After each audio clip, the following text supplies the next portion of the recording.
की जय, भागवत भगवान की जय। अत्र उपस्थित सर्वे महानुभावो एवं આ દિવ્ય કથા મહોત્સવના સર્વે મનોરથી પરિવાર તથા આ દિવ્ય સુધાનું રસપાન કરવા આવેલા સર્વભાગ્યવાન ભગવદીજનો, ગઈકાલથી આ કથા યાત્રાનો પ્રારંભ થયો અને શ્રીમદ ભાગવત એવું દિવ્યતમ શાસ્ત્ર છે કે જેમાં સકલ શાસ્ત્રો સમાહિત છે. આપણે ત્યાં શાસ્ત્રોમાં અનેક પ્રકારના પુણ્ય કહેવાયા છે, અનેક પ્રકારના તીર્થો કહેવાયા છે, અનેક પ્રકારની યાત્રાઓ કહેવાય છે, અનેક પ્રકારના યજ્ઞો કહેવાયા છે. પણ તમને એમ થાય કે આ વ્યસ્ત જીવનમાં આ બધું જ ક્યાં કરવા જઈએ? કોઈ એક કાર્ય એવું ખરું કે જે કરવા માત્રથી બધા પુણ્યોની પ્રાપ્તિ થઈ જાય? કોઈ એક એવું કાર્ય ખરું કે જેની પરિક્રમા કરવાથી બધી જ પરિક્રમાઓ આવી જાય? કોઈ એક એવો ભગવાન ખરો કે જેમાં બધા જ ભગવાન સમાહિત હોય? કોઈ એક એવું યજ્ઞ ખરું કે જે કરવા માત્રથી બધા યજ્ઞોના ફળ મળી જાય? તો શાસ્ત્ર કહે હા, શ્રીમદ ભાગવત એવું પુણ્ય છે જે કરવા માત્રથી સકલ પુણ્યોની પ્રાપ્તિ થઈ જાય છે. શ્રીમદ ભાગવત એવો યજ્ઞ છે જે કરવા માત્રથી સમસ્ત યજ્ઞનું ફળ મળી જાય છે. શ્રીમદ ભાગવત એવું સત્કર્મ છે જે કરવા માત્રથી સકલ સત્કર્મોની પ્રાપ્તિ થઈ જાય છે. એવી મહત્તા ભાગવતની કહી છે, કારણ કે અહીંયા 24 અવતાર બિરાજમાન છે. તમે ભાગવતની પરિક્રમા કરો તો સકલ અવતારોની પરિક્રમાનું પુણ્ય પ્રાપ્ત થાય છે. પેલું કહેતા ને કે પેલી એક કન્યાને એના પિતાએ કહ્યું, અને કન્યા આવી પિતા પાસે. પિતાએ કહ્યું માંગ, તું માંગે તે આપીશ.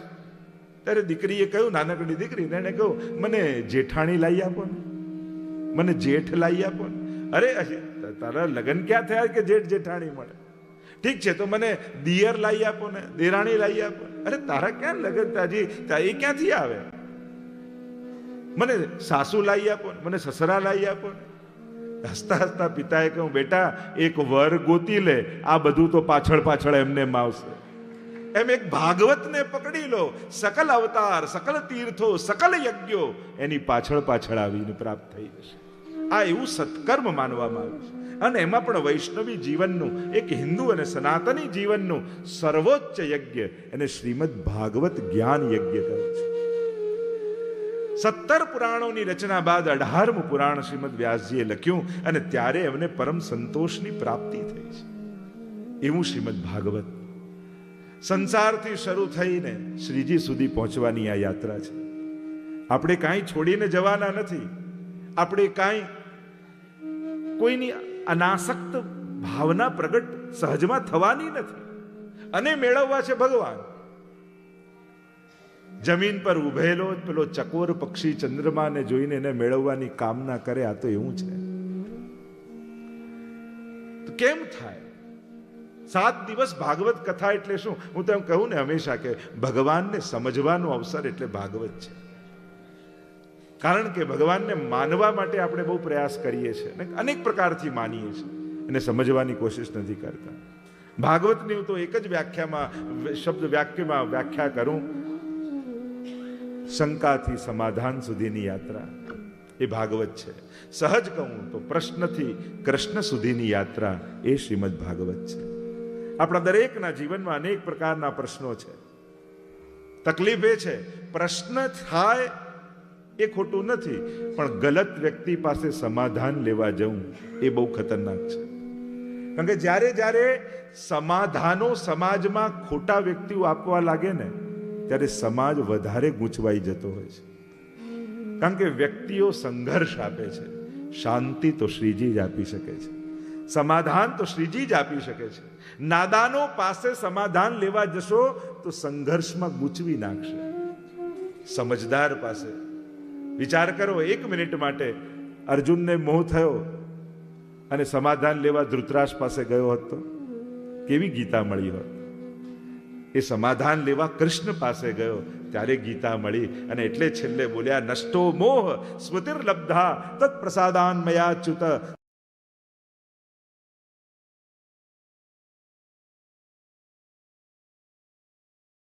સ્થિર બનાવે છે ભગવાન, સ્થિરતા આપે છે. જીવનભર સંસારને સમજવાની બહુ કોશિશ કરી, પણ સમજમાં આવ્યો નથી આપણને કોઈને. કોઈને 50 થયા, કોઈને 60 થયા, કોઈને 70 થયા. અત્યાર સુધી સંસારને સમજવાનો બહુ પ્રયાસ કર્યો, સમજમાં નથી આવ્યો. આવો ને 7 દિવસ શ્રીજીને સમજવાનો પ્રયાસ કરીએ.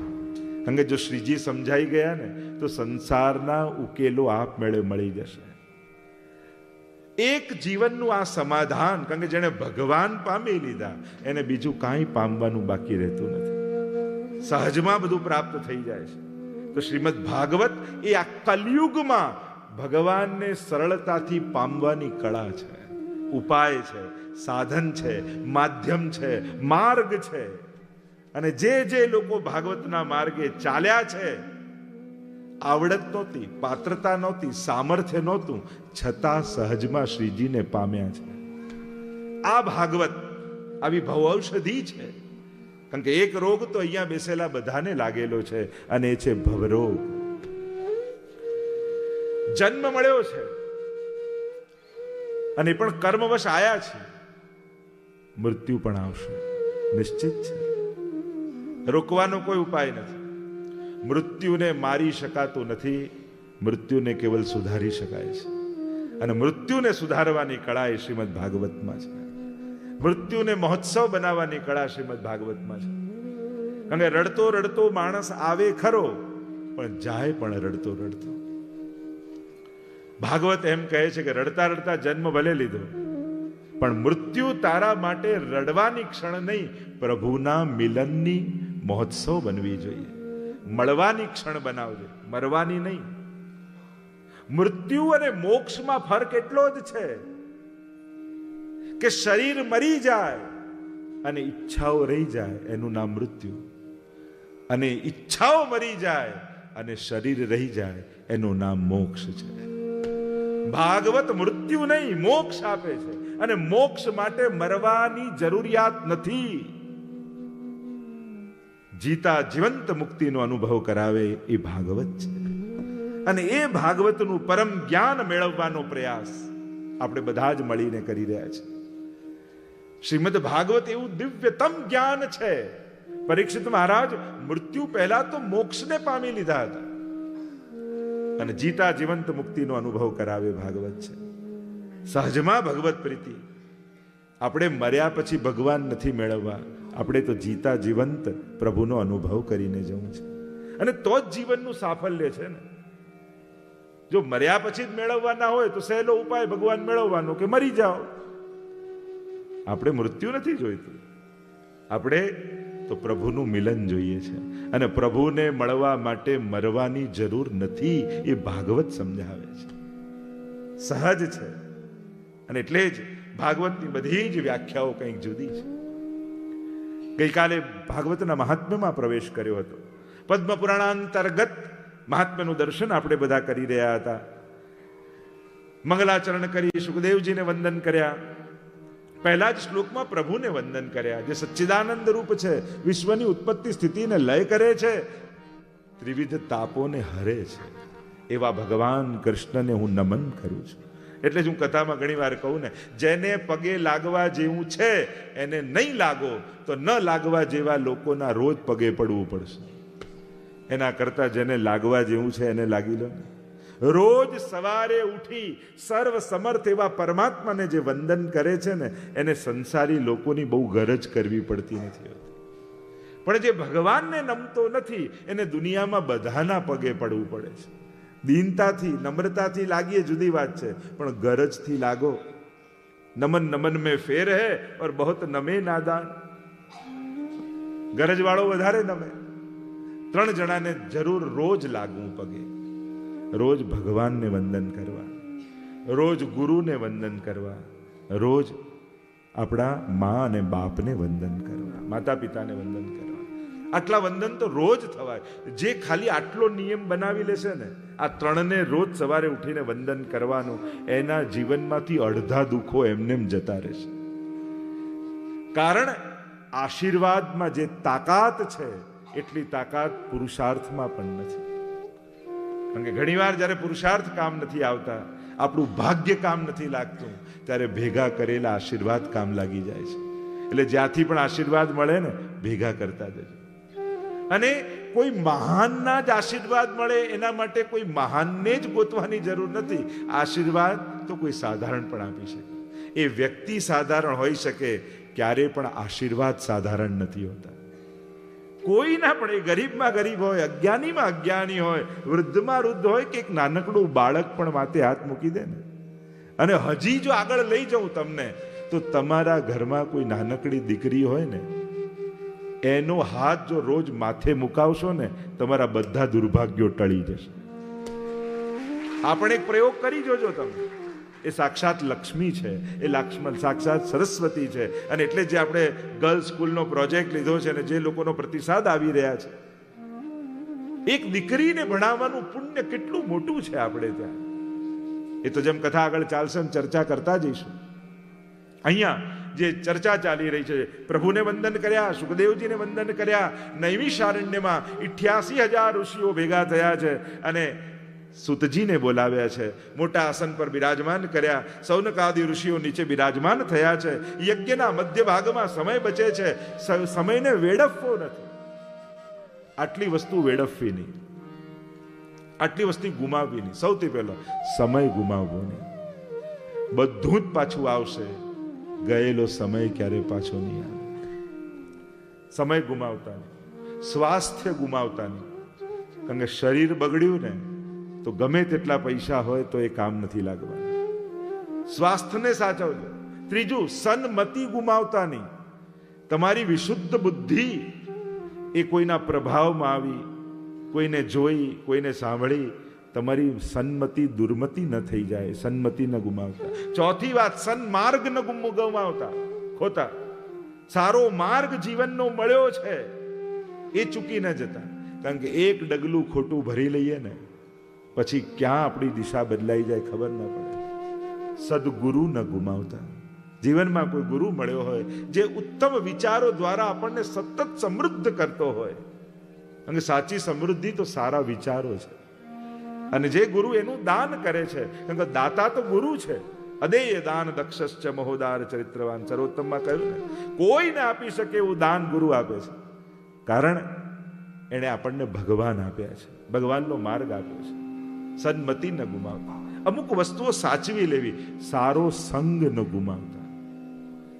જો સારો સંગ તમને મળ્યો, તમારા ફ્રેન્ડ સર્કલમાં સારા મિત્રો તમને મળ્યા હોય, એ પણ એક સંપદા છે. સારા લોકોનો સંગ મળવો. કારણ કે ખોટાનો સંગ કરશો, ક્યારેક ને ક્યારેક બુદ્ધિ બગાડશે. પેલો આજકાલ મેસેજમાં બધા લખતા હોય કે 5 કંજૂસ જોડે તમે જો 1 મહિનો રહો તો 6ઠ્ઠા કંજૂસ તમે બની જાઓ. 5 ક્રોધી જણા જોડે તમે 1 મહિનો ગાળો તો 6ઠ્ઠા ક્રોધી તમે બની જાઓ. 5 પાપી જોડે 1 મહિના રહો તો 6ઠ્ઠા પાપી તમે બની જાઓ. અને 5 સત્સંગી જોડે 1 મહિનો રહો તો 6ઠ્ઠા સત્સંગી તમે બની જાઓ. સારો સંગ છે ને આપણને ઘાટ આપે છે. આપણે ક્યાં કર્યું, આ તો સાથે બેસવામાં ક્યાં વાંધો છે. એ સંગ ક્યાંક ને ક્યાંક પ્રભાવ પાડે છે, કોઈ ને કોઈ રૂપે. તો જ્યારે સમય બચ્યો છે, થયું કે ભગવત ચર્ચા સાંભળીએ. સુતજીને બોલાવ્યા છે, પ્રશ્નો કર્યા છે. 2 હાથ જોડીને વિનંતી કરી કે અમારું અજ્ઞાન તો ઘોર અંધકારમાં ગ્રસિત છીએ અમે. આપ કોટી સૂર્ય સમપ્રભ, આપનું જ્ઞાન હે સુતજી કરોડો સૂર્ય સમાન છે. આ કલયુગમાં જીવ આસુરી વૃત્તિ વાળો થયો છે. આપ કૃપા કરી અમને એવું કોઈ સાધન બતાવો જે ભગવાનને મેળવી આપે, અમારા જીવનમાં વિવેકનો ઉદય કરે. બહુ સુંદર પ્રશ્નો કર્યા છે. સદગુરુ પાસે જઈને શું પૂછવું એ બહુ મહત્વનું છે. આત્માનું કલ્યાણ કેમ સધાય, અમને કોઈ એવું સાધન બતાવો જે પ્રત્યેક સાધનોમાં શ્રેષ્ઠ હોય, શ્રેય કરનારમાં પણ શ્રેય કરનારું હોય, કૃષ્ણની પ્રાપ્તિ કરાવી દે એવું કોઈ સાધન બતાવો. કારણ કે આ કલયુગમાં જીવ ઈ ઘોરે કલૌ પ્રાયો જીવશ્ચા સુરતામ ગતઃ. કહ્યું કે આ કલયુગમાં જીવ આસુરી વૃત્તિ વાળો થયો છે. વૃત્તિઓ આસુરી થઈ જાય. સંજોગો બગડે તો વાંધો નથી, મન અને બુદ્ધિ બગડે ને તો બહુ મોટું નુકસાન છે. કોઈ ગાડી બગાડી જાય નુકસાન નથી, કોઈ કપડાં બગાડી જાય નુકસાન નથી, કોઈ ઘર બગાડી જાય નુકસાન નથી, પણ કોઈ મન બગાડી જાય ને એ બહુ મોટું નુકસાન છે. કારણ કે પછી કોઈ દુશ્મનની જરૂર નથી પડતી, પછી આપણે જ આપણા દુશ્મન થઈ જતા હોય. કલયુગે આ 3 વસ્તુ હરી લીધી. બાળકોમાંથી બાળપણ જતું રહે. બાળકોમાં એમ જોવા જાવ તો બાળપણ છે, બાળપણ રમતું દેખાય, પણ કલયુગે એમની નિર્દોષતા લઈ લીધી છે. હવે નાના બાળકો પણ બહુ નિર્દોષ નથી લાગતા ઘણીવાર. આ મોબાઈલ અને ઇન્ટરનેટે એમને વહેલા મોટા કરી દીધા, અને એ જ બહુ મોટું ભયસ્થાન છે ક્યાંક એના માટે. જે વસ્તુ 10 વર્ષે જાણી જાય છે એ 20 વર્ષે જાણવી જોઈએ. અને આ રીતે ઉતાવળે ભાગતી દુનિયા ક્યાંક દુનિયા માટે ખતરાની ઘંટી તો નથી ને. દરેક વસ્તુને જાણવાનો એક સમય છે, એક સંજોગ છે, એક ઉંમર છે. અને જ્યારે એનાથી પહેલા જાણીને તમે એનું બાળપણ હરી રહ્યા છો, તો બાળકો પાસે બાળપણ છે પણ નિર્દોષતા નથી. યુવાન પાસે શક્તિ છે પણ સમજણ નથી. આ કલયુગે સમજણ લઈ લીધી, શક્તિ ખૂબ આપી છે. પહેલા કરતા એટલા સાધનો મળ્યા છે કે અનેક ગણું વધારે કામ ઉતાવળે કરી શકે છે, પણ સમજણ વગરની ઉડાન એ આંખ વગરની પાંખ જેવું છે. કારણ કે એ જ શક્તિ એના સર્વનાશનું ક્યાંક કારણ ન બની જાય. એની સાવધાની ધર્મ જગતને છે. ધર્મ જગત સમાજની ચિંતા કરે છે. આપણે આ હવેલીના નિર્માણ કર્યા, એ કર્યા, ઘણા કે હમણાં શું જરૂર. હું એમને એ જ કહું, 25 વર્ષ પછી કેવો સમય આવશે, એની તૈયારી જો આજથી નહીં કરો તો એ સમયે બહુ મોડા પડશો. આ સ્કૂલો શેના માટે બંધાઈએ છે? કદાચ આજે એટલી આધુનિક સ્કૂલની કદાચ જરૂર, આટલા સંસ્કૃતિવાળી સ્કૂલની આજે કદાચ જરૂરત ન લાગે, પણ 25 વર્ષ પછી કેવો સમય આવશે એની તૈયારી જો આજથી આચાર્યો, ધર્મગુરુઓ, સમાજ સેવકો સમાજમાં નહીં કરે તો 25 વર્ષે બહુ મોડા પડીશું. અને એવું ગયા 20 વર્ષે આપણને એવું લાગ્યું કે જ્યારે દુનિયા પરિવર્તિત થઈ રહી હતી અને એ પેઢીને જે પ્રશિક્ષણ, શિક્ષણ, સંસ્કાર આપવાની જરૂર હતી એમાં ક્યાંક આપણો સમાજ મોડો પડ્યો હોય એવું દેખાય છે. અને હવે આવતી પેઢી માટે આપણે મોડા ન પડીએ એના માટે આવા પ્રશિક્ષણ કેન્દ્રો, હવેલીઓ કે આવા ધર્મસ્થાનો બંધાવા જોઈએ, આવી કથાઓ થવી જોઈએ, તો જ સમાજને દિશા મળશે. એટલા માટે આની જરૂર છે. આવતી 25 વર્ષ પછી એ છોકરીઓને જ્યારે આવા પ્રશિક્ષણની, સમાજને, પરિવારને આવે સંસ્કાર અને સંસ્કૃતિની જરૂર પડશે, ત્યારે આવા વિદ્યાના કેન્દ્રો સમાજની એ ઉણપને પૂરી કરશે. એમાંથી નીકળેલી એ દીકરીઓ જ્યારે સમાજની બાગડોર હાથમાં લેશે ત્યારે સમાજમાં એનો પ્રભાવ દેખાશે. પણ આ બધું સમયથી પહેલા વિચારવું પડે છે અને એની વ્યવસ્થાઓ કરવી પડે છે. આજે આ શ્રીનાથ ધામ બન્યું, કેટલા નાના નાના બાળકો હવેલીમાં રમતા રમતા મોટા થઈ રહ્યા છે. પાઠશાળાઓમાં આ અહીંયા આટલા બધા ભાગતા દોડતા યુવાનો, તમને હું પ્રશ્ન કરું છું, ઇન્ડિયા હતા ત્યારે જતા હતા હવેલીએ? તો કે ના, અમે તો પગથિયું નતા ચડતા. અને અહીંયા આવી એ જ યુવાન કપલો બધા દોડે છે, વ્યવસ્થા કરે છે અને જુદા જુદા પ્રકારના મનોરથો કરે છે. આ દેખાઈ રહ્યું છે. જે આપણે પરિશ્રમ કર્યો એના પરિણામો હવે દેખાય છે. નાના નાના બાળકો આવીને ઠાકોરને દંડવત કરે, એકબીજાને જય શ્રી કૃષ્ણ કરે, અને એ જે સંસ્કાર એમનામાં જોઈએ છે, આપણી ભાષા બોલતા થયા છે, કારણ કે એમને માહોલ મળ્યો છે. બેસાડીને 1 કલાક ભણાવવાથી કંઈ નહીં થાય, એમને માહોલ આપવો પડશે, વાતાવરણ આપવું પડશે, એમને બાળપણના સંસ્મરણો આપવા પડશે. મોટા થઈને એ એમના દીકરાને કહેશે, અરે આ શ્રીનાથ ધામ બન્યું ને ત્યારે ત્યાં રમીને અમે મોટા થયા છે. આ અમારું ફ્રેન્ડ સર્કલ છે ને, એ બધું પાઠશાળામાં બન્યું હતું. એ મોટા થઈને વાતો કરશે. જેમ તમે જ્યારે યાદ કરો કે અમે નાના હતા, બા વડીલોને વાત કરતા, જો અમે તો હવેલીમાં તહેવાર હોય, ઉત્સવ હોય ત્યારે હવેલીમાં જઈએ, પ્રસાદની કણિકા લઈએ, મુખાઈ પાસે બીડીને પીસરી લઈએ. આ બધું યાદ કરીને હવેલી જોડે જોડાયેલા છો. એ નાનકડી મિશ્રીએ તમને શ્રીનાથજી સાથે આજે પણ જોડી રાખેલા છે, કારણ કે તમારું સંસ્મરણ છે. આ સ્થાનો આવતી પેઢી માટેના સંસ્મરણોના સ્થાનો છે. અને નાનું બાળક જ્યારે હવેલીના નિર્માણમાં તમે જોડાયેલા હશો, તકતીમાં ક્યાંક તમારું નામ હશે ને, તો છોકરાને એમ થશે, પપ્પા આમાં જોડાયેલા હતા, એમનું નામ છે, લાવ આજે એમનો જન્મદિવસ છે તો હવેલીએ પગે લાગી. આ નામ પણ કેવલ યશ કીર્તિ માટે નથી હોતા, આવતી પેઢીને પ્રેરણા આપવા માટે હોય છે. દરેક વખત એવું નહીં વિચારવું કે નામ કોઈ યશકીર્તિ માટે. યશકીર્તિ માટે નથી, સમાજને પ્રેરણા કોનાથી મળશે? અને જ્યારે આવા શિક્ષણના કેન્દ્રોમાં, ધર્મના કેન્દ્રોમાં, સમાજના કેન્દ્રોમાં કોઈ મોટું નામ લખાયેલું દેખે તો આવતી પેઢીને પ્રેરણા થાય, આમણે કર્યું તો આપણે પણ કરવું જોઈએ. કારણ કે સમાજ માટે આપણે નહીં કરીએ તો કોણ કરશે? આ ચિંતા. તો બાળપણ, બાળકો પાસેથી ગયું, નિર્દોષતા લઈ લીધી કલયુગે. યુવાન પાસે શક્તિ છે, સમજણ લઈ લીધી. વડીલો પાસે અનુભવ છે, પણ અનાશક્તિ લઈ લીધી. અનુભવ ખૂબ મળ્યો છે, પણ આસક્તિ ઓછી થતી નથી. અને એટલા માટે ઘડપણ કદાચ વધારે દુઃખદાયક થઈ જાય છે. ઉંમરની સાથે આસક્તિઓ ઓછી નહીં કરો તો એ જ અનુભવો, એ જ વડીલપણું દુઃખનું કારણ બની જશે. એટલે ધીરે ધીરે ધીરે અનાસક્તિ. લો, અમારો જન્મદિવસ હતો, દીકરાનો ફોને ના આવ્યો, ભૂલી ગયો હશે. જેટલી ઉંમર વધે ને એટલી ક્ષમા આપવાની અવસ્થા, આપણી ક્ષમતા પણ વધી જવી જોઈએ. વધતી ઉંમરની સાથે માફી આપવાની માત્રા વધારી દો. કોઈની ભૂલ થઈ, કોઈ કંઈક ભૂલી ગયું, ઓકે, આશીર્વાદ છે, થાય આવો.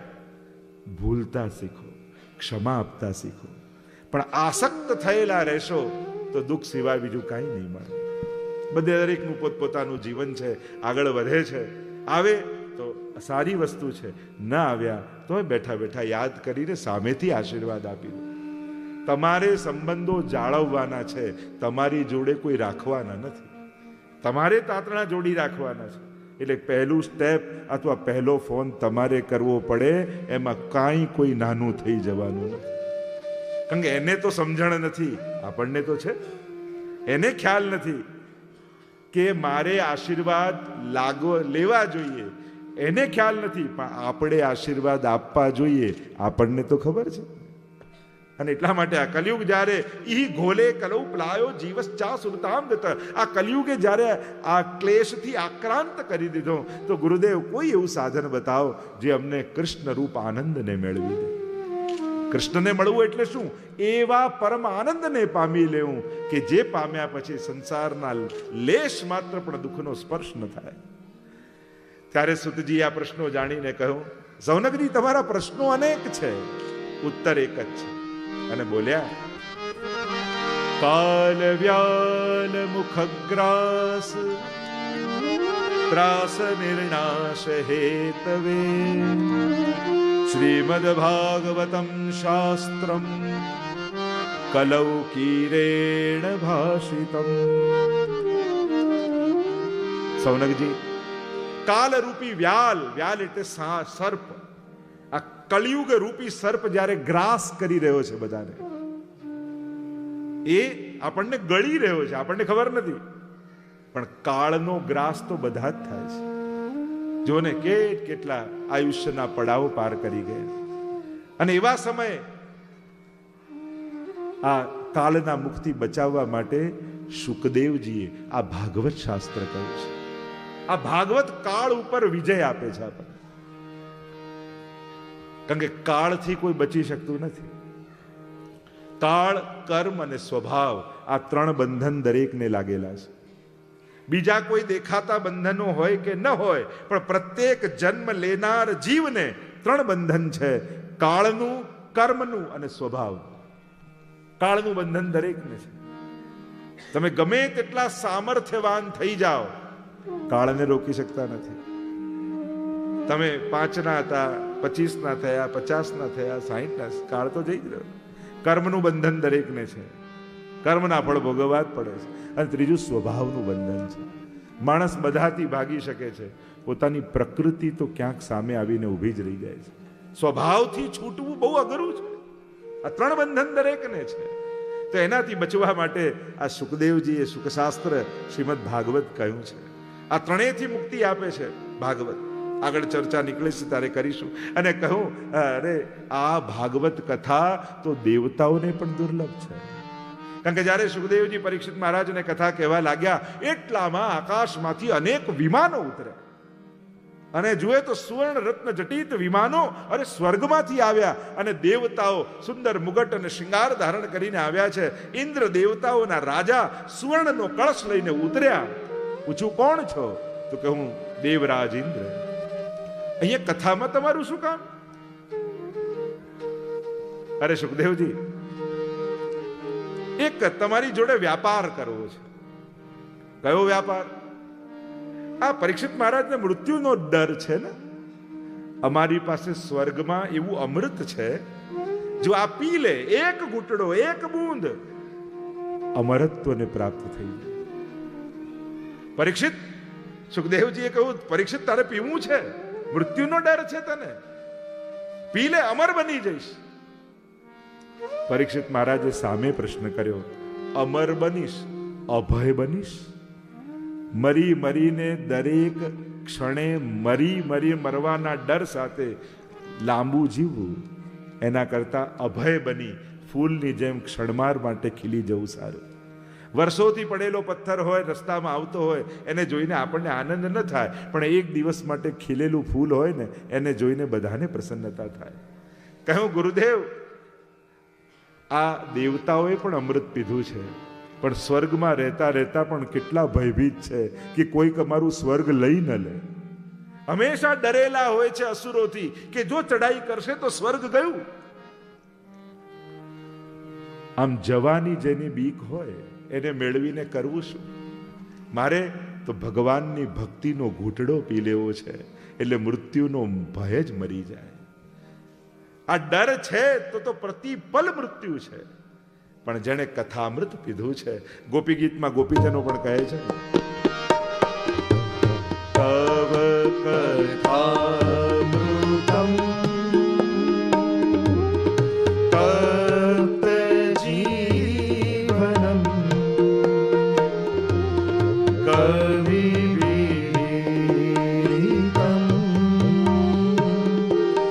કલ્મષાપહમ શ્રવણમંગલમ શ્રીમદાતતમ ભુવિ ગૃણન્તિ તે ભૂરિયા જના. કાર્ય મેરે સાથ. ઓ શ્રીનાથજી, આવજો તમે, વાટ જોઈ રહ્યા ક્યારના અમે. અનેક જન્મથી જીવ આથડે આપ શરણની ખબર ના પડે. गोपियां कहने लगी, प्रभु, गोपी गीत में गाती हुई गोपियां बोली, तव कथामृतम तप्त जीवनम. પ્રભુ, એવું અમૃત પી લીધું છે. કયું અમૃત? આપની કથાનું અમૃત. સંસારથી તપેલાને શાંતિ આપનારું છે. મોટા મોટા ઋષિ મુનિઓ દ્વારા ગવાયેલું છે. કલ્મષાપહમ, મનના કલ્મશોને ધોઈ નાખનારું છે. શ્રીમદાતતમ, શ્રીને આપનારું છે. એવું આપનું કથામૃત. એ તો આગળ જ્યારે ગોપી ગીત ગાઈશું ત્યારે ચર્ચા કરીશું. પણ આ ભગવાનની કથા મનના કલ્મશોને ધોઈ નાખે છે. મન પવિત્ર થવા લાગે છે. જો કથાનો પ્રભાવ તમને બતાવું, 7 દિવસ તમે બેસો ને તો 2 વસ્તુ નક્કી કરીને બેસો. એક, કોઈ એક પ્રશ્ન જે તમને ગૂંચવતો હોય એ પ્રશ્ન મનમાં રાખીને 7 દિવસ બેસજો. 7 દિવસમાં તમને સમાધાન મળી જ જશે, ચોક્કસ. અને બીજું, મનમાં કોઈ એક મનોરથ લઈને બેસજો કે મારે જીવનમાં એકવાર આ મનોરથ કરવો છે. હું તમને ગેરંટી આપું છું, આ એવું કલ્પ વૃક્ષ છે. જે મનોરથ લઈને મનમાં બેસશો, ભાગવત ભગવાન એ અવશ્ય પૂરો કરી દેશે તમારે. આ નિગમ કલ્પ તરોર ગલિતમ ફલમ, આપ તમે પ્રયોગ કરી જોજો. 7 દિવસ દરમિયાન જો તમે બેસા શ્રવણ કર્યું, એટલે હું ઘણી વાર કહું ને કે કથા આપણે નથી બેસાડતા, કથા આપણને બેસાડે છે. બાકી 2 મિનિટ પણ બેસાડવો આજના માણસને કેટલો અઘરો. અહીંયાથી ત્યાં, ત્યાંથી અહીંયા, અહીંયાથી ત્યાં. પણ બસ મારું કામ એ છે કે કથાએ તમને બેસાડ્યા, હવે કથા મારે તમારી અંદર બેસાડી દેવાની. કથા તમને બેસાડે, હું કથાને બેસાડું, એટલે તમારા હૃદયમાં કથાનો વાસ થઈ જાય. આ વ્યાસપીઠ એ ભાગવત કથાની ગાવાની પીઠ છે, પણ ભક્તોની પીઠ, હૃદયની પીઠ, જે શ્રોતાની પીઠ છે. ત્યાં જઈને આ કથા અહીંથી વહેતી વહેતી એ ત્યાં જઈને સ્થિર થઈ જાય છે. આ કથાનો પ્રભાવ છે, કલમશને ધોઈ નાખે. ઘણી વાર લોકો કહે અમને આમ, પણ આ બોલો બહુ સરસ, આનંદ આવે, પણ પછી બધું ભૂલી જવાય છે. તો પછી કથા સાંભળવાનો અર્થ શું? તો કે યાદ જ ન રહેવાનું. તો એ પેલા ગુરુએ કહ્યું ને શિષ્યને, કે શિષ્યએ પ્રશ્ન કર્યો કે ગુરુદેવ આપ એટલું સરસ સમજાવો છો, બોલો છો, ભણાવો છો, પણ હું બધું જ ભૂલી જાઉં છું, પછી ભણવા આવવાનો અર્થ શું? આપણા ગુરુકુલમાં આવું છું પણ પછી કંઈ યાદ ન રહે તો શું અર્થ આપની પાસે આવવાનો? તો ગુરુએ કહ્યું, એક ત્યાં વાંસની છાપ પડી હતી અને એમાં છાણ ભરેલું હતું કે આને ખાલી કર અને નદીમાં જઈને પાણી ભરી લાવ. પેલા તો વાંસની છાપમાં પાણી કે આટલા બધા કાણા બધું પડી જ જવાનું. ગુરુએ કહ્યું એટલે માનવું તો પડે. એટલે જે ગોબર ને હતું, કચરો હતો, બધું ઠાલી દીધો અને બગડેલી છાપ હતી, થોડી મેલી હતી, લઈને નીકળ્યો. ગુરુએ કહ્યું એટલે નદીમાં જઈને ડૂબાડી, પાણી ભરાયું દેખાયું, પાછું લઈને આવે અને 4 ડગલા ચાલે તો બધું સરી જાય. પાછું ભર્યું, 3 વાર કર્યું. કહ્યું કે હવે ગુરુદેવને કહી દેવા દો કે આમાં થોડી પાણી ભરાય, આટલા કાણા છે, આમાં જળ ન ભરાય. ગુરુદેવ પાસે આવ્યો ને કહ્યું, ગુરુદેવ જો આ ટોપલો કે પાણી ક્યાં? અરે ગુરુદેવ આટલા કાણા છે, આમાં પાણી ભરાતું હશે, આપ કહો પાણી ભરીને લાવ, પણ બધું સરી જ જવાનું છે, પછી ભરવાનો અર્થ શું? ત્યારે ગુરુદેવે કહ્યું, ધ્યાનથી જો, પાણી ભલે ભરાયું નહીં પણ ટોપલો ચોખ્ખો તો થયો.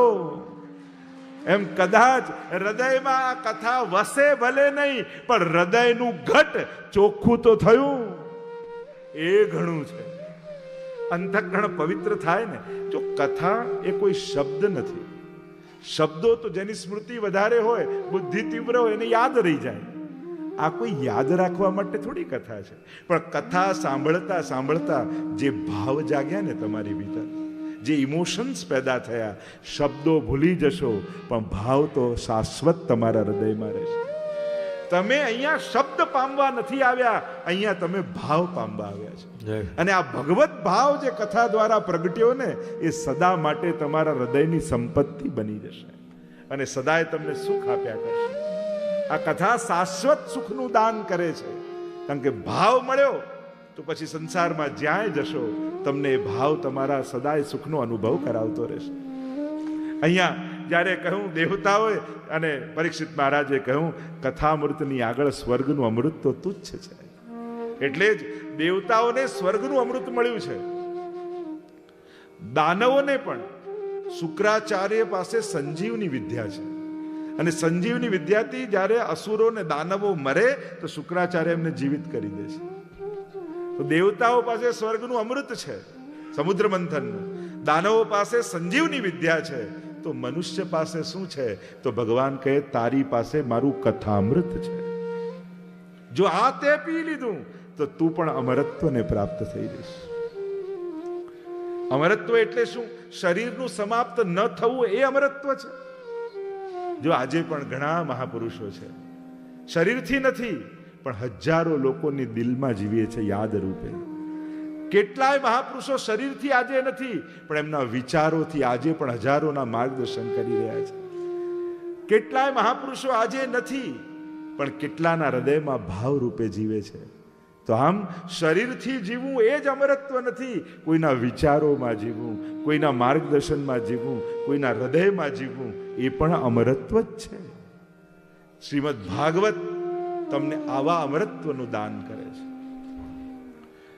કો સુધા કો કથા લોકે કો કાચર મણિર મહાન બ્રહ્મરાતો વિચાર્ય એવમ તદા દેવાન જહાસ. પરીક્ષિત મહારાજ કહે, ક્યાં કાચનો ટુકડો ને ક્યાં અનમોલ મણિ. મણિના બદલામાં કોઈ કાચનો ટુકડો આપે નહીં અને દેવતાઓને ના પાડી, તમને અમૃત નહીં આપું, કથામૃત નહીં મળે. છાના માના કથા સાંભળવા બેસી ગયા હોત તો કોઈ ના નતું પાડવાનું. પણ અમને મળે ને બીજાને ન મળે. આ વેપાર કરવા આવ્યા ને, અને એટલા માટે ન મળે. અમુક જગ્યાઓમાં દીનતાપૂર્વક નિર્દોષ ભાવે જાય. સંસારમાં ગમે તેટલી ચાલાકી કરો તો સફળતાઓ મળશે. ભગવાન આગળ ચાલાકી કરશો તો નિષ્ફળ થઈ જશો. ન ચાતુર્યમ પ્રયોજકમ અંતર્યામી સમસ્તાનામ ભાવમ જાનતી માનસમ. શિક્ષાપત્રમાં હરિરાયજી આજ્ઞા કરે છે કે બધે ચાલાકી કરજો, ભગવાન આગળ ન કરતા. અમુક જગ્યાએ તો મૂર્ખા બનીને જ જવાય, અમુક જગ્યાએ તો દીન બનીને જ જવાય. ત્યાં આપણું સામર્થ્ય બતાવવા ન જવાય. ભગવાન આગળ જીવ એનું સામર્થ્ય બતાવે તો ભગવાન પણ હશે.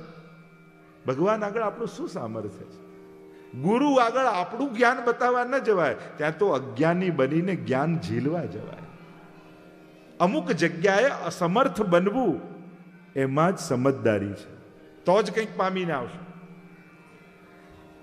ના પાડી કહ્યું કે આ કથામૃત તો દેવતાઓને પણ દુર્લભ છે. કહેવા લાગ્યા સુતજી કે એક વાર નારદજી પરિભ્રમણ કરવા માટે નીકળ્યા, અને પરિભ્રમણ કરતા કરતા બદ્રિકાશ્રમ આવે, અને અહીંયા સનતકુમારો સત્સંગ માટે ભેગા થયા છે. વર્ણન કરતા સુતજી બોલ્યા, એકદા હિ વિશાલાયા ચત્વાર ઋષયો મલા સત્સંગાર્થ સમાયાતા દદ્રશુસ્તત્ર નારદમ. સત્સંગ માટે ભેગા થયા. આ બ્રહ્માજીના માનસ પુત્રો છે, સનક, સનંદન, સનત કુમાર. 5 જ વર્ષની આયુના રહે છે. સતત ભગવદ નામ એમના મુખમાં છે, એટલા માટે કાળ એમના ઉપર પ્રભાવ નથી કરતો. જો સતયુગ હોય, ત્રેતા હોય, દ્વાપર હોય, કલયુગ હોય, ભગવાનના અવતારો બદલાયા, ભગવાનના નામ તો એ જ રહ્યા. ભગવાનના ધામો કદાચ સમાપ્ત થઈ ગયા હશે, ભગવાનના અવતારો થઈને પધારી ગયા હશે, પણ સતયુગમાં પણ એ નામ એટલું જ પ્રભાવી હતું. ત્રેતામાં પણ એટલું જ પ્રભાવી છે. દ્વાપરમાં પણ ભગવાનના નામે અનેકને તાર્યા, અને કલયુગ કેવલ નામ આધારા. એટલે નામનો આશ્રય ક્યારે છોડતા નહીં, કારણ કે બીજા બધા ઉપર કાળનો પ્રભાવ પડી શકે છે, નામ એવું છે એના પર કાળનો પ્રભાવ નથી. એટલે ભગવદ નામનો આશ્રય મહાપ્રભુજી એટલે જ આજ્ઞા કરે, તસ્માત સર્વાત્મના નિત્યમ શ્રી કૃષ્ણ શરણમ મમ વદત ભિરેવ સતતમ સ્થેમિત્યેમેમતિ. સતત વૈષ્ણવે અષ્ટાક્ષર જપતા રહે, શ્રી કૃષ્ણ શરણમ મમ, શ્રી કૃષ્ણ શરણમ મમ. સતત, કોઈ જુએ ન જુએ, ક્યાં છો, આપણે ત્યાં કોઈ બાધ નથી. કોઈ પણ અવસ્થામાં ભગવદ નામ જપાય છે, એ તમને પવિત્ર બનાવીને રાખે છે. ભગવદ નામ મુખમાં હશે ને તો કાળનો પણ પ્રભાવ નહીં આવે, દુર્ભાગ્યનો પણ પ્રભાવ નહીં આવે. અહીંયા સનતકુમારો એકઠા થયા છે, નારદજીને જતા જોયા, અને નારદજીને જતા જોયા, ચિંતાતુર જોયા, મુખ ઉપર ચિંતા દેખાય. સંતો તો ચિંતનમાં હોય, અને સંતોના ચહેરા પર ચિંતા દેખાય. પૂછ્યું, ભો ભો સાધો, ઉભા રહો, ક્યાં જઈ રહ્યા છો? ત્વરિતમ ગમ્યતે કુત્ર કુતશ્ચાગમનમ તવ. આમ ઉતાવળા ઉતાવળા ક્યાંથી આવી રહ્યા છો, અને ઉતાવળા ઉતાવળા ક્યાં જઈ રહ્યા છો? આ જ 2 પ્રશ્ન છે ને જીવનના, ક્યાંથી આવ્યા છીએ અને ક્યાં જવાનું છે. આ જે 2 જવાબ જેને ખબર નથી એ સદાય ચિંતામાં રહેતો હોય છે. માણસ એના મૂળ અને એના અંત, આ બંને માટે સજાગ હોવો જોઈએ. એટલે જ આપણે ત્યાં તમારો જન્મ કોઈ પરિવારમાં, કોઈ કુળમાં, કોને ત્યાં, આ બધું યાદ અપાવવામાં આવે છે. કારણ કે કમથી કમ એનું ગૌરવ તું જાળવ. તું ક્યાં જન્મ્યો છે અને તારા જીવનની સાર્થકતા અને સફળતા શેમાં છે? જો સફળતા માટે તો આપણે બધા જ પ્રયાસ કરીએ છીએ. દૂરથી દૂરની વસ્તુ ચોખ્ખી દેખાઈ જાય તો આંખ સફળ છે કે ચોખ્ખું દેખાય છે, પણ આ જ આંખ ભગવાનને જોઈ લે તો એ આંખની સાર્થકતા કહેવાય. આપણે સફળતાને જાણીએ છીએ પણ એની સાર્થકતાને નથી સમજતા. આ કાન દૂરથી કોઈ બોલતું હોય સાંભળી લે તો કાનની સફળતા, પણ આ કર્ણથી કથા સાંભળી જન્મ મરણના ચક્કરથી છૂટી જઈએ તો આ કાનની સાર્થકતા છે. જય. આ જીભ બહુ સારું બોલે અને બધાને ખુશ કરી દે તો એની સફળતા, પણ આ જીવવા ઉપર ભગવત નામ આવી જાય તો એ જીવનની સાર્થકતા છે, જીવવાની સાર્થકતા છે. તો ઇન્દ્રિયોની સફળતાનો તો વિચાર કરો છો, પણ આ ઇન્દ્રિયોની સાર્થકતાનો જ્યારે ચિંતન કરશો તો સાચા અર્થમાં આ માનવ દેહ મુક્તિનું સાધન બની જશે. આ માનવ દેહ ફસાવા માટે નથી મળ્યો, મોક્ષ માટે મળ્યો છે, ઉદ્ધાર માટે મળ્યો છે, જન્મ મરણના ચક્કરમાંથી છૂટવા માટે મળ્યો છે. કહ્યું નારદજી આમ ક્યાંથી આવ્યો છો? અને ત્યારે નારદજી પોતાની કથા કહેતા કહ્યું, અહમ તો પૃથ્વીમ યાતો જ્ઞાત્વા સર્વોત્તમામિતિ પુષ્કરમ ચ પ્રયાગમ ચ કાશીમ ગોદાવરીમ તથા. આ પૃથ્વીને સર્વોત્તમ લોક જાણી અને હું યાત્રા કરવા માટે આવ્યો. જો અન્ય કોઈ લોક એ યાત્રાના ધામ નથી, ત્યાં ભગવાનનું પ્રાગટ્ય નથી થતું. આ પૃથ્વી લોકની મહત્તા એ છે કે અહીંયા ભગવાન આવે છે. એટલે પૃથ્વીની મહત્તા એટલે આપણે જન્મ આ ભૂતલ પર થવો એટલે તો પૃથ્વીના પગે લાગીએ છીએ. ક્ષમસ્વ વે, આપણા પગ લગાડીએ તો ક્ષમા માંગીએ છીએ. આ લોકમાં છીએ આપણે, પૃથ્વી લોકમાં. અન્ય 14 લોક છે, એમાં 7મો માળ આ પૃથ્વી લોક છે. આ 7th ફ્લોર ઉપર જે ફેસિલિટીઝ છે ને ભગવાન મેળવવાની, જન્મ મરણના ચક્કરમાંથી છૂટવાની, એ બીજા કોઈ ફ્લોર ઉપર નથી. એટલે આ સુવિધા પૃથ્વી લોક પર છે. તીર્થયાત્રા કરવા માટે આવ્યો, મનની શાંતિ માટે, પણ જ્યાં જ્યાં ગયો ક્યાંય શાંતિ ન મળી. જો આ તીર્થોને ઘણીવાર એટલી બધી માર્કેટિંગ તીર્થોની કરવામાં આવે, મંદિરોની કરવામાં આવે, મને ઘણીવાર એમ થાય અમુક વસ્તુ પોતાની રીતે ચાલતી રહે બહુ સારું છે, એની બહુ માર્કેટિંગ કરવી ન જોઈએ. નહીં તો એને માનનારા જ લોકો એના પતનનું કારણ બની જશે.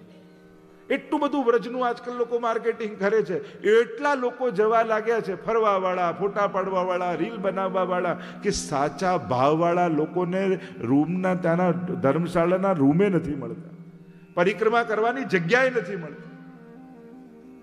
અને એટલા માટે ઘણીવાર જેમ ગાયનું દૂધ પીઓ, ગાયનું એટલું ઇન્ડિયામાં માર્કેટ, તો ઘણીવાર ચિંતા થઈ જાય કે આ બહુ માર્કેટિંગ થશે તો લોકો ગાયને ત્રાસ આપવા લાગશે. કારણ કે ડિમાન્ડ જો એટલી વધી ગઈ તો લોકો ગાયને ત્રાસ આપવા લાગશે. અમુક વસ્તુનો અતિ આગ્રહ અથવા અતિ પ્રચાર એ એના માટે જ સારો નથી હોતો. કારણ કે પછી કુતૂહલતાથી આવનારા લોકોને એની પવિત્રતા રાખવાનો વિચાર નથી હોતો કે આ વ્રજ છે, લીલા ભૂમિ છે, અહીંયા આમ ન થાય, આમ રહેવું જોઈએ, આમ કરવું જોઈએ. પછી એને શિસ્તનું ભાન ન હોય, એને તો બસ જોવું છે. એટલે અમુક વસ્તુ માટે વિવેક જાળવવો, એની મર્યાદા જળવાય. અને કુદરતી રીતે લોકો, કારણ કે ફરવાની જગ્યા નથી, ફરવા જવું હોય તો ઘણી બધી જગ્યાઓ છે જ્યાં ફોટા સારા આવશે. આ બધી જગ્યાઓ તપની જગ્યાઓ છે, આ બધી જગ્યાઓ યાત્રાના સ્થાનો છે, આ બધા સ્થાનો ભગવાન મેળવવાના સ્થાનો છે, આ બધા સ્થાનો સંયમના સ્થાનો છે. અને જ્યાં સંયમ સાથે ભગવાન મેળવવાની ઈચ્છા હોય એણે જ જવું જોઈએ. નહીં તો કેવલ જોવા અને ફરવા વાળા લોકો એ સ્થાનની પવિત્રતાને ઘણીવાર નષ્ટ કરી દે છે. એટલે દરેક વસ્તુ માટે વિવેકની જરૂર છે અત્યારે સમાજમાં. અને જો આ વિવેક ન જળવાયો તો એનો અતિશય પ્રચાર એના જ નાશનું કારણ બની જશે. એટલે ક્યાંક સંયમની જરૂર આવે છે. જ્યાં જ્યાં તીર્થોમાં ગયો ક્યાંય મને શાંતિ ન દેખાય. નારદજી કહેવા લાગ્યા, બધે જ કલયુગનો પ્રભાવ દેખાયો. સર્વ માર્ગેષુ નષ્ટેષુ કલૌ ચ કલધર્મિણી પાખંડ પ્રચુરે લોકે કૃષ્ણ એવ ગતિર્મમ. ગંગાદિ તીર્થ વર્યેષુ દુષ્ટૈરેવાવૃતેસ્વ્ય. મહાપ્રભુજીએ કૃષ્ણાશ્રય ગ્રંથમાં આખું વર્ણન કર્યું છે કે જ્યારે તીર્થોમાં પણ દુષ્ટોનો વાસ થઈ ગયો ત્યારે માણસ પવિત્ર થવા માટે જાય ક્યાં? વિચાર કરો. જ્યાં માણસ પવિત્ર થવા માટે જતો હોય ત્યાં જ જો તમને કલયુગ મળે તો ક્યાં જવું? જ્યારે કોઈ જગ્યા જ ન બચે તો માણસ પોતાના આત્મોદ્ધાર માટે જશે ક્યાં? શું જોયું નારદજી? સત્યમ નાસ્ત તપઃ શૌચમ દયાદાનમ ન વિદ્યતે ઉદરમ ભરીણો જીવા વરાકા કૂટ ભાષિણ. સત્યનો નાશ થયો, દયાદાન જતા રહ્યા છે, કેવલ પેટ ભરવા માટે લોકો જીવવા લાગ્યા છે. અને અનેક વર્ણન કલયુગના જુદા જુદા પ્રકારના કરવામાં આવ્યા. કલયુગમાં કેવો કેવો પ્રભાવ દેખાયો. કલયુગ એટલે ક્લેશ. કોઈ ને કોઈ રૂપે કલયુગ ક્લેશ રૂપે આપણા જીવનમાં પ્રવેશે છે. શાંતિથી ઘરમાં માણસ બેસી શકતો નથી, કારણ કે જે જગ્યા શાંતિ માટે જોઈએ તે જ ક્લેશના કારણે થઈ ગયા છે. તરુણી પ્રભુતા કે ચાલકો બુદ્ધિદાયક અનેક પ્રકારના વર્ણન કર્યા છે. દંપતિ નામ છે કલકનમ. ઘરે ઘરે ક્લેશ જોયા નારદજી. અને જ્યારે ચારે બાજુ કલયુગનો પ્રભાવ દેખાયો, અને એટલા માટે મહાપ્રભુજી તો આજ્ઞા કરે છે, જે ઘરમાં ઠાકોરજીની સેવા હોય ત્યાં સંસારી ક્લેશ ન હોવો જોઈએ. ક્લેશ પ્રભુને ગમતો નથી. એટલે હંમેશા ધ્યાન રાખવું, તમારા ઘરે જો ઠાકોરજી બિરાજતા હોય તો ત્યાં ક્લેશ નહીં કરવો. જ્યાં કૃષ્ણ છે ત્યાં ક્લેશ ન હોવો જોઈએ. પરિભ્રમણ કરતા કરતા નારદજી કહેવા લાગ્યા, હું વૃંદાવન આવ્યો. પ્રભુની લીલા ભૂમિ વૃંદાવન જે ભાગવતજીમાં વર્ણન છે, આજનું વૃંદાવન સિટી એ નહીં, એમ તો આખું વ્રજ એ વૃંદાવન જ કહેવાય. 5 પ્રકારના વૃંદાવન છે. આદિ વૃંદાવન, મધ્ય વૃંદાવન, આદિ આદિ. હમણાં એ ચર્ચામાં નથી જતો, પણ અનેક પ્રકારના વૃંદાવનની વાત છે. વૃંદાવન, વૃંદા એટલે તુલસીજી, વૃંદા એટલે સ્વામીજીનું પણ નામ છે. એમનું વન જેના કણ કણમાં કૃષ્ણ, એ જ વ્રજ છે. વ્રજની મહિમા વૈકુંઠ કરતા પણ અધિક કરીને ગાય છે. અને દરેક વૈષ્ણવનું એક સ્વપ્ન હોય, ઠાકોરજી અનુકૂળતા કરે ને તો વ્રજમાં જઈએ. આવો ભાવ આપણા ધોળમાં ગાતા હોય છે ને, ચાલો રે અમે વ્રજમાં જવાના, ચાલો ચાલો રે અમે વ્રજમાં જવાના, વ્રજમાં જવાના, શ્રીજી બાવાને મળવાના, વ્રજમાં જવાના, શ્રીજી બાવાને મળવાના, ચાલો રે હાલો રે અમે વ્રજમાં જવાના.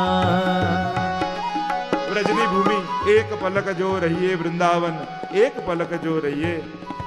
વૃંદાવનની ભૂમિનો મહિમા એટલો ગાયો છે. નારદજી કહેવા લાગ્યા કે હું પરિભ્રમણ કરતો કરતો જ્યારે વૃંદાવનમાં આવ્યો અને યમુનાજીના તટ પરથી જઈ રહ્યો હતો, એક સ્ત્રીએ મને અવાજ લગાવ્યો, ભો ભો સાધો ક્ષણમ તિષ્ઠ મત ચિંતામપી નાશય. મહારાજ ઉભા રહી જાઓ. વળીને જોયું તો એક સ્ત્રી હતી. અનેક સ્ત્રીઓ એની સેવા કરી રહ્યા હતા.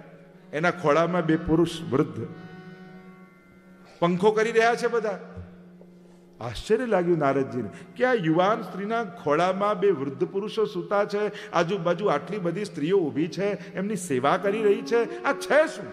પૂછ્યું તું કોણ છે? અને ત્યારે પોતાનો પરિચય આપતા બોલી, અહમ ભક્તિ રીતિ ખ્યાતા ઈમૌ મે તનયૌ મતૌ જ્ઞાન વૈરાગ્ય નામાનૌ કાલ યોગે ન જર્જરૌ. હું ભક્તિ મહારાણી છું. આ બંને જ્ઞાન અને વૈરાગ્ય મારા પુત્રો છે, અને કાલ યોગે ન જર્જરૌ, કાળના પ્રભાવને કારણે બંને વૃદ્ધ થઈ ગયા છે. ભક્તિ મહારાણી કહેવા લાગ્યા, ઉત્પન્ના દ્રવિડે સાહમ વૃદ્ધિમ કર્ણાટકે ગતા ક્વચિત ક્વચિત મહારાષ્ટ્રે ગુર્જરે જીર્ણતામ ગતા. દ્રવિડ દેશમાં ઉત્પન્ન થઈ, મહારાષ્ટ્રમાં વૃદ્ધિ પામી, કર્ણાટકમાં વૃદ્ધિ પામી, મહારાષ્ટ્રમાં પૂજાઈ, પણ ગુજરાતમાં આવીને હું ગરડી થઈ ગઈ. તો ગુજરાતના લોકોને એમ થાય કે ગુજરાતમાં આવીને ગરડી થઈ ગઈ. અનેક અનેક ભાવો સંતો મહાત્માઓએ કર્યા. એક ભાવ એવો કર્યો કે કોઈ વૃદ્ધ માજી હોય ને એક જગ્યાએ બેસાડો, જ્યાં સુધી ઊભા ન કરો ત્યાં સુધી જાતે ઊભા ન થાય. એમ વૃદ્ધ થઈને ભક્તિ મહારાણી ગુજરાતમાં આવીને એવા બેઠા કે પછી ત્યાંથી ક્યારે ઊભા જ ન થયા, અને ભક્તિના રંગે ગુજરાતને રંગી દીધું. આવો પણ એક અર્થ કર્યો. પણ અહીંયા અર્થ થયો કે વૃદ્ધ થયા, કાલયોગે એને જરો, પણ પરિભ્રમણ કરતી કરતી વ્રજમાં આવી તો હું યુવાન થઈ ગઈ. પણ મારા બંને પુત્રો જ્ઞાન અને વૈરાગ્ય બંને વૃદ્ધ થઈ ગયા. કારણ કે વ્રજમાં પણ રાધે રાધે કરનારા, ભક્તિ કરનારા અનેક લોકો મળ્યા, પણ જ્ઞાન અને વૈરાગ્યનું તો ત્યાંય કોઈ ગ્રાહક ન મળ્યું. વ્રજની ભૂમિમાં જ્ઞાનનું શું કામ? અને જો ભક્તિ મહારાણીના બંને પુત્રો છે, જ્ઞાન અને વૈરાગ્ય. ભક્તિ પ્રગટે ને તો જ્ઞાન સહજ આવે, ભક્તિ પ્રગટે ને તો વૈરાગ્ય સહજ આવે. ભક્તિ એવું દિવ્યતમ તત્વ છે કે સહજમાં જ્ઞાન અને વૈરાગ્ય આવે છે. કહ્યું માં યુવાન ને દીકરાઓ વૃદ્ધ, આવું તો કેમ ગમે? મહારાજ કઈ કૃપા કરો, કોઈ એવો ઉપાય બતાવો કે મારા બંને પુત્રો યુવાન થઈ જાય. અનેક વેદ મંત્રોના ગાન કર્યા નારદજીએ, ગીતાજીના પાઠ કર્યા, આળસ મરડીને ઊભા થાય ને પાછા સૂઈ જાય. નારદજીને થયું કે કરવું શું? જે વેદથી ન થયું એ શેનાથી થશે? આકાશવાણી થઈ, નારદજી સત્કર્મ કરો. કયું સત્કર્મ કરો એ ન કહ્યું. વચન આપ્યું, ભક્તિ મહારાણી હું આપને વચન આપું છું, તમારા દુઃખનું હું નિવારણ કરીશ, ઉપાય ગોતીને લાવીશ. અને ભક્તિના દુઃખનો ઉપાય શોધતા શોધતા નારદજી પરિભ્રમણ કરતા કરતા બદ્રી વિશાલમાં આવેલા. જ્યાં ચિંતામાં જોયા ને સનતકુમારોએ, તો ચિંતા ભક્તિની હતી કે જો ભક્તિ વૃદ્ધ યુવાન અને જ્ઞાન વૈરાગ્ય વૃદ્ધ, તો ભક્તિને આનંદ ક્યાંથી આવે? શું કરવું કે જ્ઞાન અને વૈરાગ્ય યુવાન બની જાય? સનતકુમારો કહેવા લાગ્યા, અમારી પાસે ઉપાય છે. અરે જલ્દી કહો, કયો ઉપાય? સનતકુમારો કહે, નારદજી તમે ભાગવત કથા કરો. ભાગવતનો એવો પ્રભાવ છે કે ભાગવતના શ્રવણ માત્રથી ભક્તિ મહારાણી તો યુવાન બનશે, પણ જ્ઞાન અને વૈરાગ્ય પણ યુવાન બની જશે. અરે કોણ કરે કથા? સનતકુમારો કહે, અમે તો સત્સંગ માટે જ ભેગા થયા છીએ. કોઈ બોલનારું મળે તો સાંભળવા બેસી જઈએ, કોઈ સાંભળનારું મળે તો ગાવા લાગીએ. અમારે તો ભગવત ચર્ચાથી મતલબ છે ને.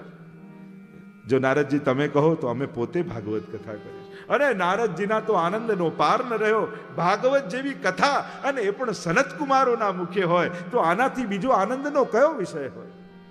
પ્રસન્નતા થઈ ગઈ. ક્યાં કરવી કથા? કહ્યું કે હરિદ્વાર પાસે આનંદ નામનો તટ છે, ગંગાજીના કિનારે, ત્યાં તમે કથાનો પંડાલ બનાવો અને અમે પોતે કથા કરીશું. બધી જ ભાગવત કથાની તૈયારીઓ કરી છે અને બધાને આમંત્રિત કર્યા છે. કથા બેસાડો ત્યારે બધાને બોલાવવા, બધાને આમંત્રિત કરવા.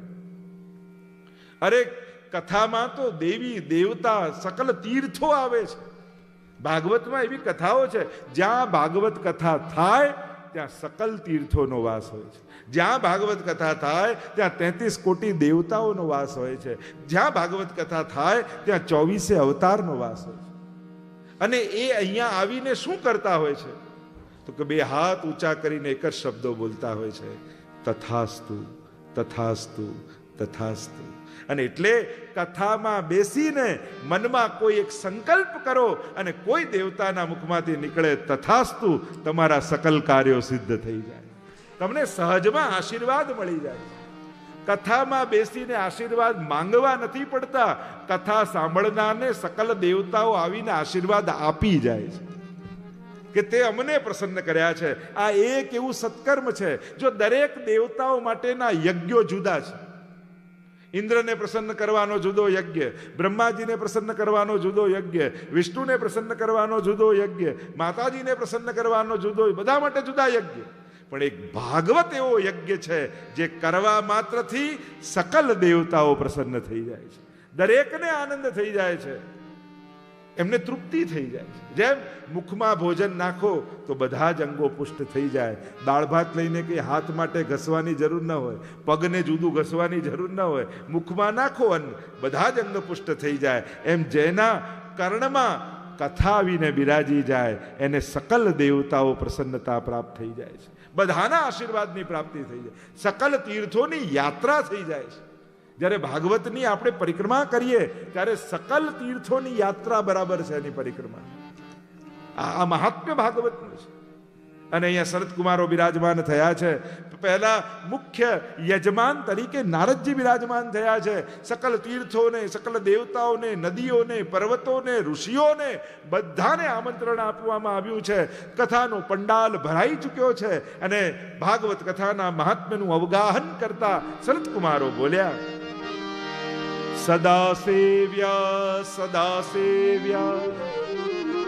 શ્રીમદ ભાગવતી કથા યસ્યા શ્રવણ માત્રેણ હરિ ચિત્તમ સમાશ્રયે. સદા સેવન કરો ભાગવતનું, સદા સેવન કરો. કથા માટે ક્યારે એવું ના, મેં તો એકવાર સાંભળી છે, મેં તો સાંભળી લીધી છે. કથા માટે આવું ન કહેવાય. કથા સાંભળ્યાનું ફલ શું કે ફરી કથા સાંભળવાની ઈચ્છા જાગે તો માનજો કે કથા સાંભળ્યું ફલિત થયું છે. કથા માટે ક્યારે પણ એમ ન કહેવાય કે મેં સાંભળ. સેવા માટે ક્યારે એમ, મેં તો એકવાર કરી લીધી છે, મેં તો એકવાર જારી ભરી છે, મેં તો એકવાર રાજભોગ ધર્યો છે, આવું કહેવાય? આ તો જ્યારે તક મળે ઝડપી લેવાની હોય. સદા સેવ્યા શ્રીમદ ભાગવતી કથા. કેમ? યસ્યાહ શ્રવણ માત્રેણ, એને સાંભળવાથી શું થશે? હરિ ચિત્તમ સમાશ્રયે, ભગવાન તમારા ચિત્તમાં આવીને બિરાજી જશે. કથા સાંભળતા સાંભળતા જે નિયમિત સાંભળતો હોય ને એનું અંતઃકરણ ધીમે ધીમે પવિત્ર થવા લાગે. પાપ કરવામાં અરુચિ પેદા થવા લાગે. એમ થાય કે ના, આટલી કથાઓ સાંભળી, હવે પાપ આ હાથથી નથી કરવું.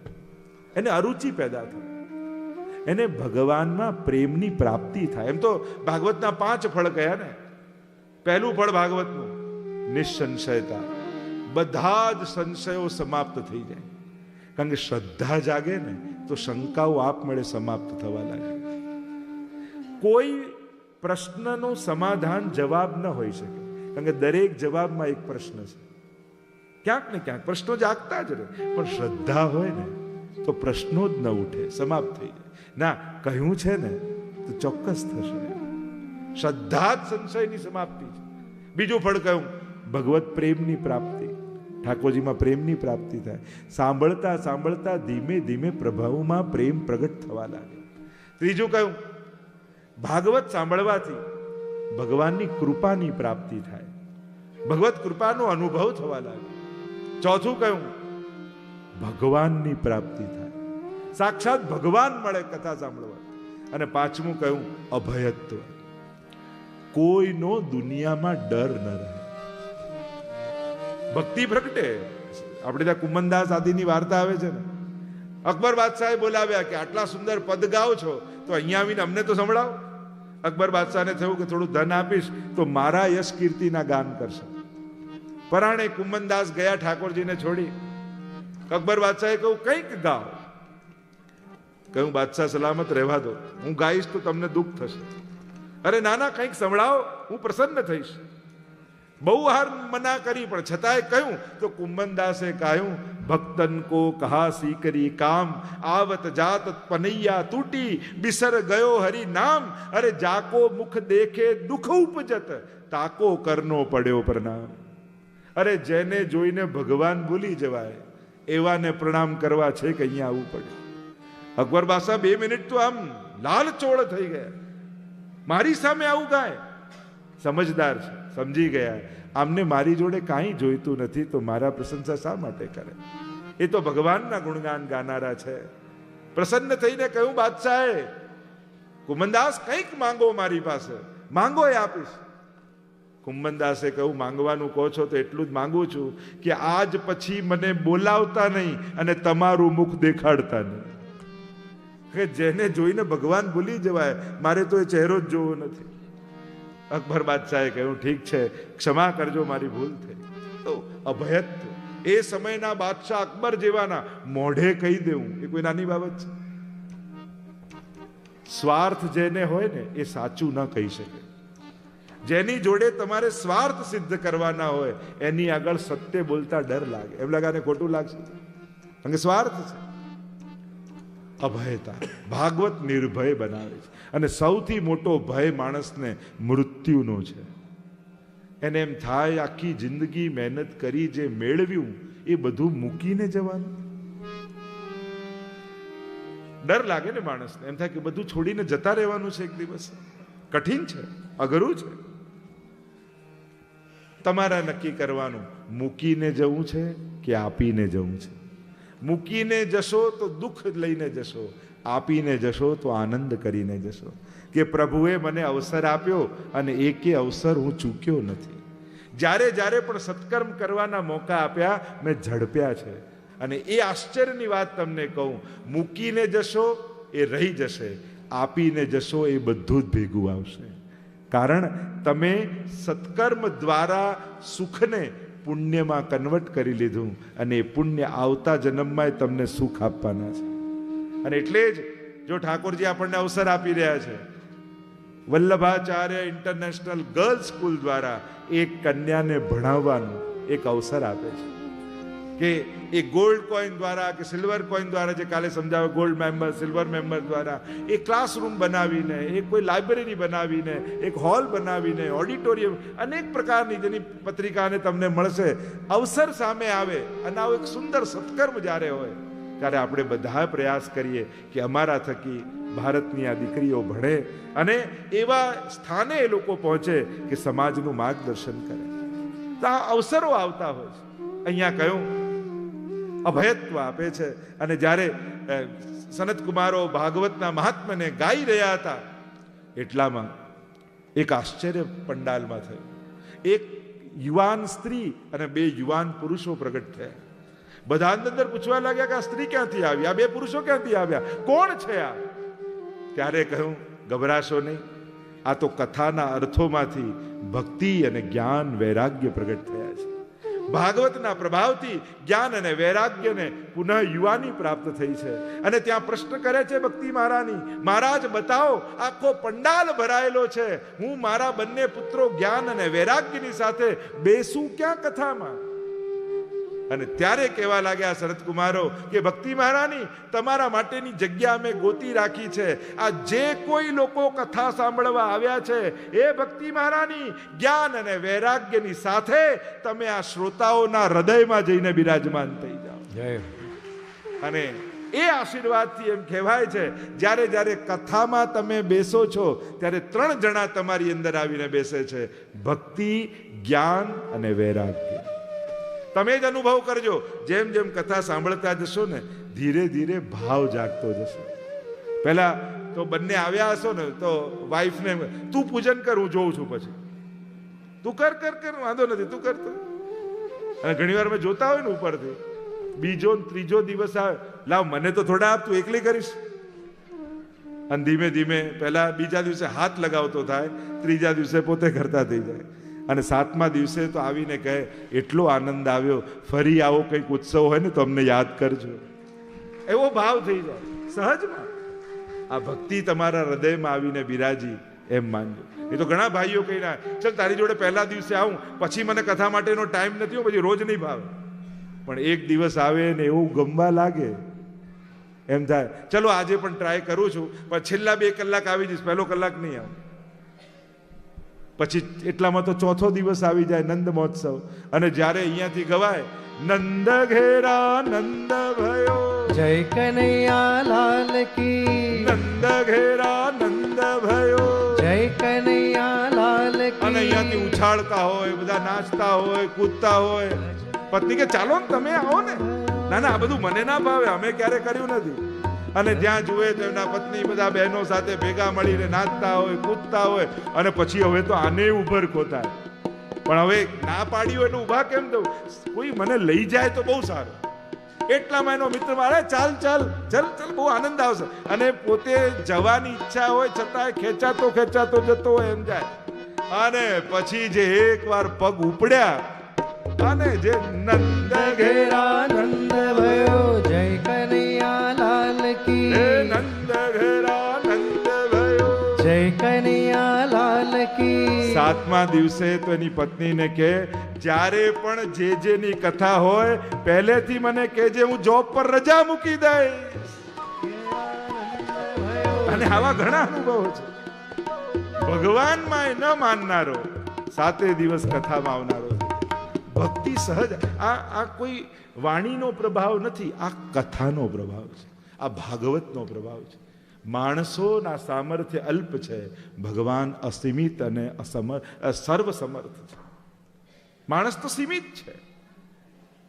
ભક્તિ આવે, જ્ઞાન આવે, અને જે વસ્તુ ક્યારે જાણતા નહોતા એ ધીમે ધીમે સમજમાં આવવા લાગે. કારણ કે ઘણા લોકોની એવી ધારણા, આ બધું અમને ના સમજાય, અમને નહીં કહેવાય, આ બધું અમને ખબર ના પડે. મોટા ભાગે આપણે અંગૂઠા છાપ જેવું હોય, એમ તિલક પણ કરવું હોય ને તો કંકુ લઈને જાણે રજિસ્ટ્રીમાં અંગૂઠો મારતા હોય ને એ રીતે મારા હાથ ઉપર આમ અંગૂઠો.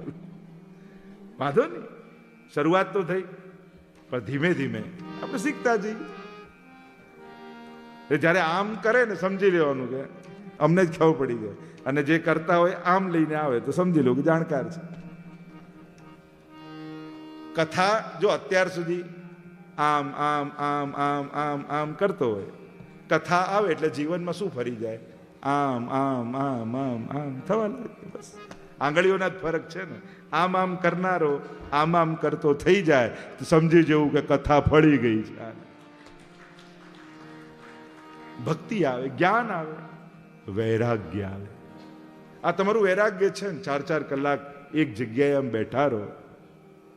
જે અડધો કલાક એક ખુરશી પર બેસતો ના હોય, અહીંયા 4-4 કલાક, અને અહીંયા બીજું કાંઈ તમને મળવાનું નથી કથા સિવાય. પણ કથા જેવી તૃપ્તિ આપે છે કે એ તૃપ્તિનો આનંદ અનુભવવા લાગે. આ જ વૈરાગ્ય છે. હું તો ઘણી વાર કહું ને, 7 દિવસ 4-4 કલાક આપણે કોઈને નડ્યા નહીં એ ઓછું છે. અત્યારે તો એ ઉપકારક છે. અને ઘણીવાર આપણે કથા નથી, ભગવાન આપણને બેસાડે છે કથા. અને એકવાર 7 દિવસ જો બેસી ગયા ને પછી કથા તમને પોતાના કરી લેશે. જીવનનો થાક ઉતારી દે જ કથા છે. કમ સુખમ સ્થાપયતિ ઇતિ કથા. કથાનો અર્થ જ થાય જે પરમ સુખમાં આપણને સ્થાપી દે એનું નામ કથા છે. જ્ઞાન વૈરાગ્ય ને કહ્યું તમે, અને એટલામાં તો ચારે બાજુ જયઘોષ થયા કથા પંડાલમાં. સ્વયં પરમાત્મા પ્રગટ થઈ ગયા પોતાના પાર્ષદોની સાથે. અને જ્યાં ભગવાનને જોયા ચારે બાજુ જયઘોષ, શંખનાદ, દુંદુભીઓના નાદ, શંખ ઝાલર ઘંટા વાગવા લાગ્યા. બોલો કૃષ્ણ કનૈયા લાલ કી જય. ભગવાન પ્રગટ થયા અને બધા ધન્ય બની ગયા. અરે આજે તો કથામાં પોતે ભગવાન પધાર્યા. અને ત્યારે ભગવાને વચન આપ્યું, આજે નહીં, હવે આ પૃથ્વી ઉપર જ્યારે જ્યાં કથા થશે ત્યાં હું ચોક્કસ પોતે પ્રગટ થઈને પધારીશ, એનું હું વચન આપું છું. એટલે એમ કહેવાય, જ્યાં રામાયણની કથા થાય ત્યાં હનુમાનજી આવે, જ્યાં મહાભારતની કથા થાય ત્યાં અશ્વત્થામા આવે, જ્યાં ભાગવતની કથા થાય ત્યાં ભગવાન પોતે આવતા હોય છે. આ ભગવાનનું આપેલું વચન છે અને ભગવાન પ્રગટ થાય છે. હા, તમે ધારેલા આકારે ભગવાનને ગોતવા ન જતા. આ કથા સાંભળતા સાંભળતા છલકાયેલી આંખોના આંસુમાં તમને ભગવાન દેખાશે. ક્યાંક કથાની વ્યવસ્થા કરતા દોડતા ભાગતા યુવાનોના પગમાં પ્રવેશેલા પરમાત્મા દેખાશે. ક્યાંક પ્રસાદ આપતા ઉઠેલા હાથમાં તમને કણિકા રૂપે બિરાજતા પરમાત્માનો અનુભવ થશે. ક્યારેક વક્તાના મુખમાંથી નીકળેલા શબ્દો એ કર્ણમાં ભગવાન પ્રવેશ્યા હોય એવા સુખની અનુભૂતિ કરાવશે. ક્યાંક તમારા હૃદયમાં પ્રગટેલા ભાવમાં ભગવાનની અનુભૂતિ થશે. તમારો ધારેલો ફોટો મૂકી દેશો ને તો અનેક રૂપે ભગવાન મળશે, પણ પોતાનો ફોટો લઈને ફરશો તો પછી એને અનુભવવો અઘરો થઈ જશે. એકવાર આપણી ધારણાઓ મૂકી દેશો તો અનેક રૂપે પરમાત્માની અનુભૂતિ થવા લાગશે. તમને લાગે આમાંય પ્રભુ, આમાંય પ્રભુ, આમાંય પ્રભુ. અને ક્યાંક નંદ મહોત્સવના આનંદમાં એ ભગવાનનો જ આનંદ પ્રગટ્યો છે એવી અનુભૂતિ તમને થશે. ક્યાંક વિવાહના ઉત્સવમાં એ વરઘોડે ચડીને આવેલા દ્વારિકાધીશ દેખાશે. અનેક પ્રકારની અનુભૂતિ આ કથા પરમાત્માની કરાવે છે. એમ લાગે કે આ જગ્યા 7 દિવસ પછી જ્યારે આ બધું ખુલી જાય, પોથીજી પધારી જાય, 8મા દિવસે આ જ હોલમાં ખુરશીમાં અડધો કલાક બેસીને બતાવો મને. વાઇબ્રેશન જ બદલાઈ જશે. ભાવ જ આ ભૂમિનો બદલાઈ જાય. પોથીજી બિરાજે ને ત્યારે આ જગ્યા તીર્થ જેવી લાગે. તમને એમ નથી લાગતું કે તમે બ્રજમાં બેઠા હો, કોઈ તીર્થમાં બેઠા હો. એક ક્ષણ માટે વિચાર આવે કે લંડનના હેરોનો કોઈ હોલ છે અને મેયર પણ ઉપસ્થિત છે. ક્ષણ માટે એમ લાગે, એ પણ આપણને વૈષ્ણવ લાગે, એમ લાગે કોઈ ભક્ત આવ્યું છે. જો એ બોલ્યા ત્યારે આપણને મેયરનો રણકો નહોતો, એક ભક્તનો રણકો હતો એમના અવાજમાં. એમ લાગે કોઈ ભક્ત આવ્યું છે, એમનો ભાવ એમાં પ્રગટ થતો. તો અહીંયા આ ભૂમિનો પ્રભાવ જ બદલાઈ જાય. ભાગવતજી બિરાજે તો જોઈને 8મા દિવસે તમે અહીંયા બેસીને જોજો, ખાલી હોલમાં આવજો, તમને ઉભા રહેવું બહુ હાર નહીં ગમે. આ પ્રભાવ ભાગવતનો છે. જ્યાં ભાગવત હોય ત્યાં ભગવાન આવે છે. સકલ ભુવન મધ્યે નિર્ધનાસ્તેપી ધન્યા. કહ્યું કે આ સકલ ભુવનમાં એ નિર્ધનો પણ ધનવાન છે કે જેના પ્રેમની ડોરથી બંધાઈ પરમાત્મા વૈકુંઠ છોડી ભક્તોના ઝૂંપડામાં આવીને વસી જાય છે. ભક્તિ સૂત્રોપનદ્ધ, એ ભક્તિની ડોરથી ભગવાન ખેંચાઈ વૈકુંઠના સુખો છોડી ઝૂંપડામાં ભૂખ્યો રહી અને એમાં પરમાત્મા સૂકો રોટલો ખાઈને આનંદ માણવા લાગ્યો. એ ભાજી ખાઈને વિદુરના ઘરે આનંદ માણવા લાગ્યો. આ શેનો આનંદ છે? પરમાત્માને ભક્તના ભાવનો. આ ભક્તિનો પ્રભાવ છે. કલિયુગમાં ભક્તિ માર્ગ જ એક માર્ગ બચ્યો છે કે જ્યાં વિશુદ્ધ પ્રેમથી પ્રભુને પામી શકાય છે. જોને આપણો ભાવ, આપણે લાલનને પુષ્ટાવીને ઘરે પધરાવીએ, મોડું પણ થઈ જાય ને સવારે તો અરે લાલનને મોડું થઈ ગયું, અરે લાલનને મોડું થઈ ગયું, લાલનને મોડું થઈ ગયું. ઘરના લોકો કે પણ આટલું ટેન્શન શાનું કરે છે? થશે. પણ જેના માથે ઠાકોરજી બિરાજતે, મારો લાલન ભૂખ્યો હશે, મારા પ્રભુને હવે આટલું ભણેલા બેન, આટલું ભણેલા ભાઈ, જે સાયન્ટિસ્ટ હોય, કોઈ ડોક્ટર હોય, કોઈ લોયર હોય, અને કે તું આટલો ભણેલો ગણેલો, ઠાકોરજીને ભૂખ લાગતી હશે. પણ અત્યારે લોયર નથી, અત્યારે યશોદા બનીને ફરે છે, અત્યારે ગોપી બનીને સેવા કરી રહ્યો છે. જેવો ભાવ ધારણ કરો ને એવી ભાવનાઓ પ્રગટ થવા લાગે છે. તમને એવા ફિલિંગ આવવા લાગે છે, ઠાકોરજી એવા અનુભવ કરાવવા લાગે છે.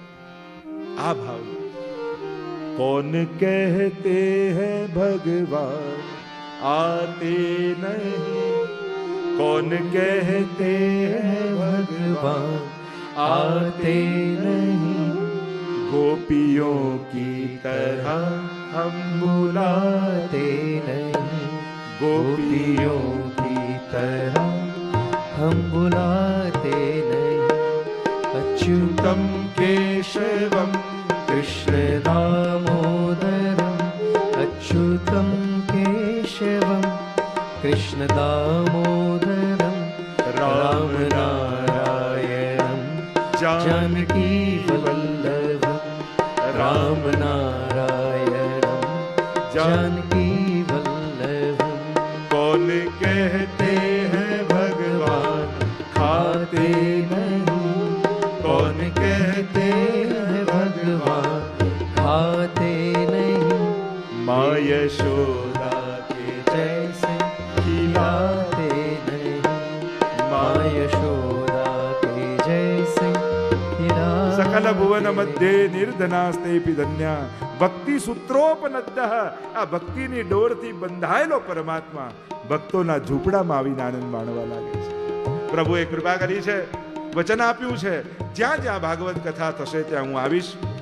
પ્રશ્ન કર્યો, આ તો ભક્તિ મહારાણીનું કલ્યાણ થયું, શું ભાગવત કોઈ પાપીને પણ ઉદ્ધારી શકે છે? આ એવી ઔષધિ છે કે જે પાપીના પાપનો નાશ કરી શકે? કે હા, ધુંધકારીની કથા કહી. આત્મદેવ નામનો બ્રાહ્મણ તુંગભદ્રા નદીના તટ પર આવેલું ગામ ત્યાં રહે છે. આધ્યાત્મિક અર્થ કરી. તુંગભદ્રા નદીનો તટ, તુંગ એટલે શિખર, ભદ્રા એટલે કલ્યાણ, કલ્યાણનું શિખર એટલે માનવ દેહ. અંદર રહેલો જીવાત્મા એ આત્મદેવ. પત્ની છે, બાળક નથી થતું એમ નથી, પણ એ માં બનવા માંગતી જ નથી. અને ઘણા કુતર્કો આપે છે, રોંગ લોજિકો આપે. અરે પછી કોઈ ગર્ભવતી હોય ને કોઈ રાજા આક્રમણ કરી દે તો ભાગીને કેમ જાઉં? સુખદેવજીની જેમ 16 વર્ષ રહી જાય તો મારી શું દશા થાય? અને ક્યાંક પ્રસવ પીડામાં હું મરી જાઉં તો? કુતર્કો આપી આપી. જો હોશિયાર માણસો હોય ને, એમને ન કરવું હોય ને તો ના પડે, પણ રોંગ લોજિક આપે. જ્યારે ઠાકોરજીને ભોગ ન ધરવો હોય ને સેવા ન કરવી હોય ને, એમના કે હું નથી માનતો, આપણે તો બધામાં ભગવાનને જોઈએ, ભગવાન તો બધે છે, આમની ક્યાં સેવા કરે? એટલે એવા લોજિકો આપે. ભક્તિ ન કરવી હોય તો એમ કે હું કોઈનું ખોટું કરતો નથી, હું પાપ કરતો નથી, કોઈને હેરાન કર, કોઈનું લેતો નથી, મારે ભગવાન ભજવાની ક્યાં જરૂર છે? તો કોણે કહ્યું કે પાપી એ જ ભગવાનને ભજવા જોઈએ? પાપ કરો તો જ ભગવાનને ભજવા એવું કહ્યું? મારું દિલ ચોખ્ખું છે ને, લોકો એમને બહુ બધું કરે. હવે દિલ કોણ જોવા આવ્યું છે? તો ઘણા અમને આવીને કે અમારા દિલને જુઓ ને, તો એને કહું કે તારું બાયપાસ થાય ત્યારે બોલાવજો ઓપરેશન થિયેટરમાં, બાકી તો દિલ દેખાવાનું નથી. તું બોલાવજે તો આવીશ. જે ભગવાનને જોતો નથી જીવનભર, છેલ્લે ભગવાન ક્યાં બોલાવે? આઈસીયુમાં. I C you. તું તો મને ભલે ના જોયું, હું તને જોઈ લઈશ. મૂળ વાત એટલે ખોટા લોજિક આપી પોતાને છેતરવાનો પ્રયાસ ન કરો. આ બધા જ બુદ્ધિમાનોના પેંતરા છે, પોતાને જ છેતરવાના. જ્યારે આપણી બુદ્ધિ કોઈ પણ સારામાં સારું લોજિક આપે પણ ભગવાનથી દૂર થવાની વાત કરે ને, તો સમજી લેજો અત્યારે મારી જ બુદ્ધિ મને છેતરવામાં પડી છે. બીજા કોઈ છેતરે તો એટલું નુકસાન નહીં થાય, પણ આપણી જ બુદ્ધિ જ્યારે આપણને છેતરવામાં લાગી જાય ને, પછી આપણને કોઈ ના બચાવી શકે. અરે હજી ભગવાન ભજવાની ઈચ્છા નથી થતી, એ જ બતાવે છે કે હજી તારું દિલ ચોખ્ખું નથી થયું. જો દિલ ચોખ્ખું થઈ ગયું હોત તો તું ભગવાનથી દૂર જ ન રહી શકે. એ તારી પવિત્રતા જ તને પરમાત્મા સુધી ખેંચી જાત. હજી તારે પવિત્ર થવાની જરૂર છે. અરે બધામાં ભગવાન જોવાની વાત પછી કર, ભગવાનની મૂર્તિમાં તો ભગવાન જો પહેલા, જ્યાં છે પરમાત્મા. કારણ કે દુનિયાની તકલીફ એ છે, કણ કણમાં ઈશ્વરની વાત કરનારા લોકોને પણ ઘરના પાંચમાં ભગવાન નથી દેખાયા. આ જેટલા મહાપુરુષો થયા, વિચારકો થયા, જેટલા મહાત્માઓ થયા, તમે જુઓ, કરુણતા દયા એની વાત એ છે, બધે જ ભગવાન જુઓ એમ બહુ ભારથી જેણે કહ્યું હોય, એને પત્ની ને બાળકોમાં તો ભગવાન નથી જ દેખાયા. મૂળ વાત એ છે, નિકટના લોકોમાં સૌથી પહેલા ભગવાન દેખાય. કારણ કે આપણી પરીક્ષા તો નજીકના સંબંધીઓમાં જ છે.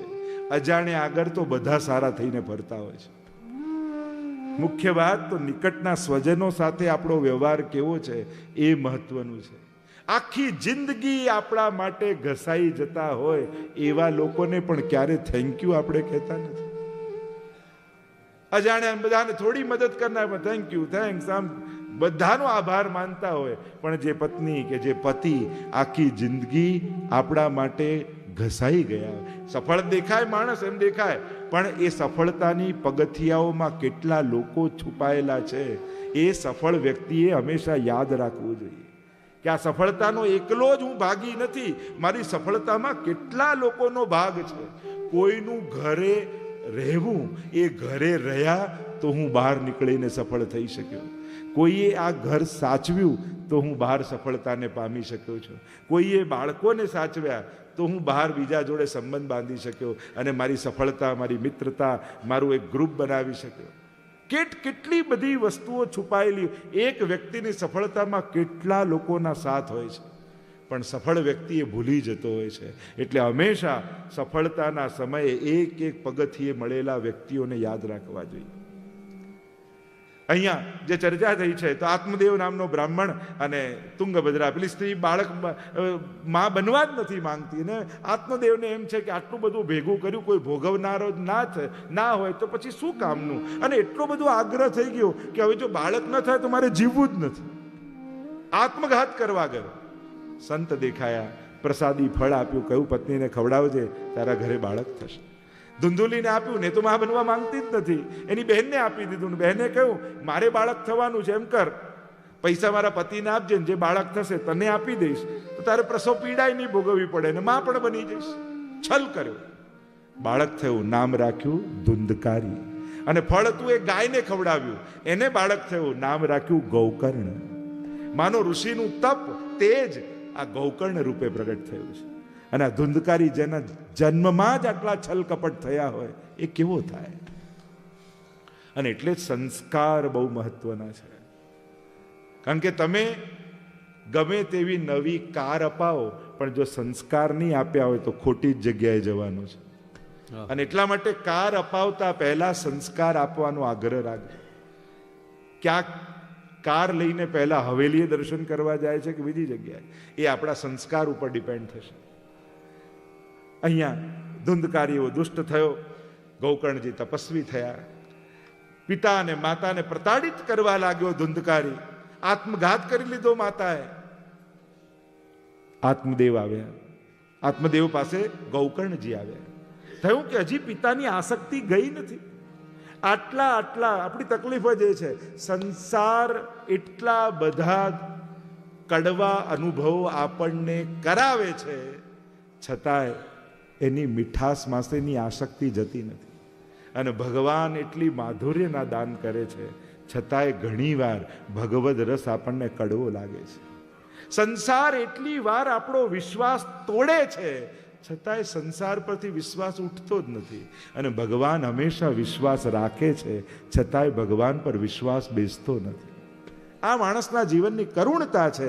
અને પિતાને સમજાવતા ગૌકર્ણજી બોલ્યા, ધર્મ ભજસ્વ સતતમ ત્યજ લોક ધર્મા સેવસ્વ સાધુ પુરુષાંજહિ કામ તૃષ્ણા અન્યસ્ય દોષ ગુણ ચિંતન માસુ મુક્ત્વા સેવા કથા રસમહો નિતરામ પિબત્વમ. પિતાજી, હવે નહીં તો ક્યારે? અને આ પ્રશ્ન તો હું તમને બધાને પૂછું, હવે નહીં તો ક્યારે? હજુય કેટલા બહાના બનાવીશું, હજુય કેટલું ટાળીશું? શું હજી એમ લાગે છે કે સમય છે? અવસર બેર નહીં આવે. કયા ક્ષણની રાહ જોઈને બેઠા? બધું ગોઠવાય, બધું અનુકૂળ થાય ત્યારે જે અનુકૂળતાઓની રાહમાં બેઠા હોય છે એ ક્યારે કરી શકતા નથી. જે કરવા લાગે છે, ભગવાન એને બધું અનુકૂળ કરી આપે છે. થોડું પણ શરૂ કરી દો. હવે નહીં તો ક્યારે? વૈષ્ણવો, સમય જઈ રહ્યો છે. ગયેલી સેકન્ડ પાછી નહીં આવે, બધું જ પાછું આવશે. અને ત્યાં સુધી કહું, સંસારની વ્યવસ્થા કરો, પણ એને સાચવવાની એટલી પણ ચિંતા ન કરો કે તમારું ભગવાનનું નામ છૂટી જાય. બાળકો ભગવાનને ભજતા થાય એવો મનમાં ઈચ્છા રાખો, પણ એટલોય દુરાગ્રહ ન કરી દો કે તમે ભગવાન ભૂલી જાઓ. તમને ક્લેશ જ રહ્યા કરે જીવનભર. આ કરે તો સારું, આ કરે તો સારું, આ કરે તો સારું. એનું કરશે. પ્રયાસ કરો, પ્રેરણા આપવી, પણ એટલો બધો પણ દુરાગ્રહ ન કરી દેવો કે આપણો ભાવ બગડે. બધું જ બરાબર છે, પ્રયાસ કરીએ, અત્યાગ્રહ નહીં કરવો. આપણો ભાવ બગાડી હવે સંસારમાં કોઈને એટલા મહત્વના નહીં માનવા કે જેને કારણે તમે ભગવાનને ભૂલો ને તમારો ભાવ બગડે. અમુક ઉંમર થાય ને પછી તો સ્વાર્થી બની જાઓ. અને સ્વાર્થી લૌકિક અર્થમાં નથી કહેતો, સ્વનો અર્થ સિદ્ધ કરી શકીએ એના માટેના પ્રયાસમાં લાગો. મારું ભગવાનનું નામ ન છૂટે, મારી સેવા ન છૂટે, એની સજાગતા ને સાવધાની સાથે સંસારમાં જીવવું કે હું મારું આત્મકલ્યાણ સાધી લઉં. બહુ બધાને કહ્યું, બહુ બધાનો પ્રયાસ કર્યો, હવે ભગવાન પર છોડી દો અને પોતાના કલ્યાણમાં લાગી જાઓ. ધર્મ ભજસ્વ સત્તમ. પિતાજી કરો, કારણ કે બીજું કાંઈ સાથે નથી આવવાનું. તમારા લીધેલા ભગવદ નામ જ તમારી જોડે આવવાના છે. જીવનભર લીધું હશે તો છેલ્લી ઘડીએ ભગવાન યાદ આવશે. ભાગવત કહે છે, અંતે નારાયણ સ્મૃતિ. આ જીવનનું સાફલ્ય શેમાં છે કે અંત સમયે ભગવાન યાદ આવી જાય તો તમારું જીવન સફળ થઈ ગયું. પણ છેલ્લી ઘડીએ લઈ લઈશ એટલું સરળ નથી. જીવનભર લીધું હોય ને તો જ યાદ આવે. બાકી તો હવેલીમાં ઠાકોરજીની સામે બેઠા હોય ને તોય મન ઠાકોરજીમાં નથી લાગતું. તો જાઓ હોસ્પિટલના ખાટલામાં, આજુબાજુ ડોક્ટર અને નર્સ ઊભા હશે, ઓક્સિજનનો બાટલો ચડતો હશે, શું તમને ખાતરી ખરી કે એવા સમયે ઠાકોરજી યાદ આવશે? ભગવાન આગળ યાદ નથી આવતા તો હોસ્પિટલના ખાટલામાં ક્યાં આવવાના? પણ મારો ઠાકોરજી બહુ દયાળુ છે. જીવનભર લીધું હશે ને તો છેલ્લી ઘડીએ જીભ પર આવીને એ બેસી જશે, પણ તમારો અંત સમય બગડવા નહીં દે. આ જીવનની યાત્રા એકલા જવાના એકલા જ આવ્યા મનવા, એકલા જવાના, સાથી વિના સંગી વિના, એકલા જવાના, એકલા જવાના, એકલા જવાના, એકલા જ આવ્યા મનવા, એકલા જવાના, સાથી વિના સંગી વિના, એકલા જવાના, એકલા જવાના, એકલા જવાના. જે મેળવ્યું એ મૂકી જવાનું, જે કર્યું એ બધું ભેગું આવવાનું. જેને જોયા વગર એક દિવસ નતો નીકળતો, અરે તારું ચહેરો ન જોઉં ને તો આખો દિવસ ગમે જ નહીં. અરે તું મારી જોડે બેસ, તું મારી સાથે બેસ, તને ફોન થી વાત ન કરું તો મન જ બેચેન રહે. બધાને મૂકીને જવાનું છે.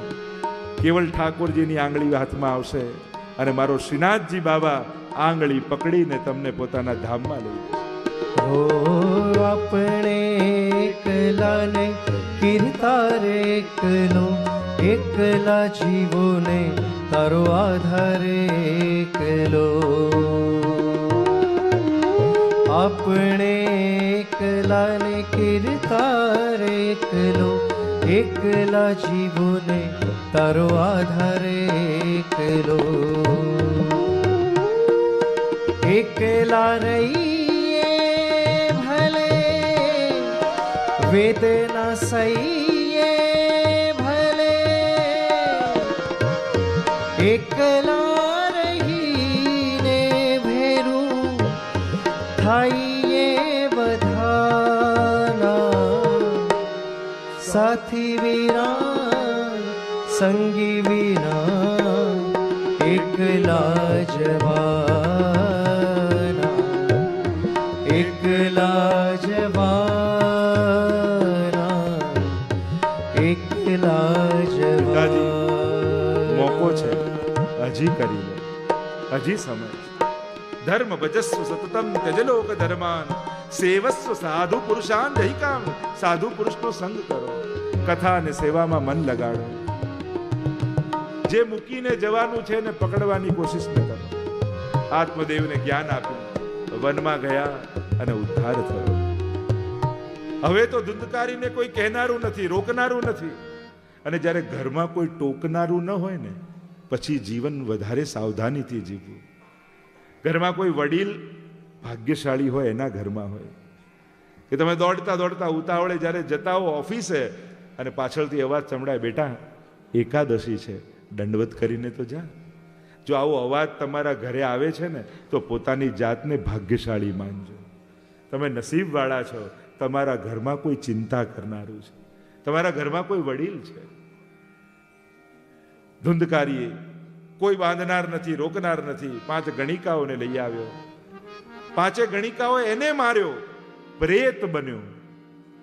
ગયામાં જઈને શ્રાદ્ધ કર્યું ગૌકર્ણજીએ અને ગામમાં આવીને સૂતા છે. આ પ્રેત દેખાયો. કોણ છે તું? તમારો ભાઈ ધુંધકારી. તારું તો ગયા શ્રાદ્ધ કર્યું, હજી મુક્તિ નથી. 100 ગયા શ્રાદ્ધ કરો તો પણ મુક્તિ સંભવ નથી. તમે મહાત્મા છો, મહાપુરુષ છો, મારા ઉદ્ધારનો કોઈ રસ્તો શોધો. અને ગૌકર્ણજી ગયા નદીમાં સ્નાન કરવા. સૂર્યનારાયણને અર્ઘ અર્પણ કર્યું, પ્રશ્ન કર્યો, 100 ગયા શ્રાદ્ધથી જેનો ઉદ્ધાર ન થાય એના ઉદ્ધારનો શું ઉપાય? સૂર્યનારાયણે કહ્યું, આજની કથાનો સમય પૂરો થઈ ગયો છે, એટલે કાલે તને ઉત્તર આપીશ. તો આજની કથાને વિરામ તરફ લઈ જાઓ.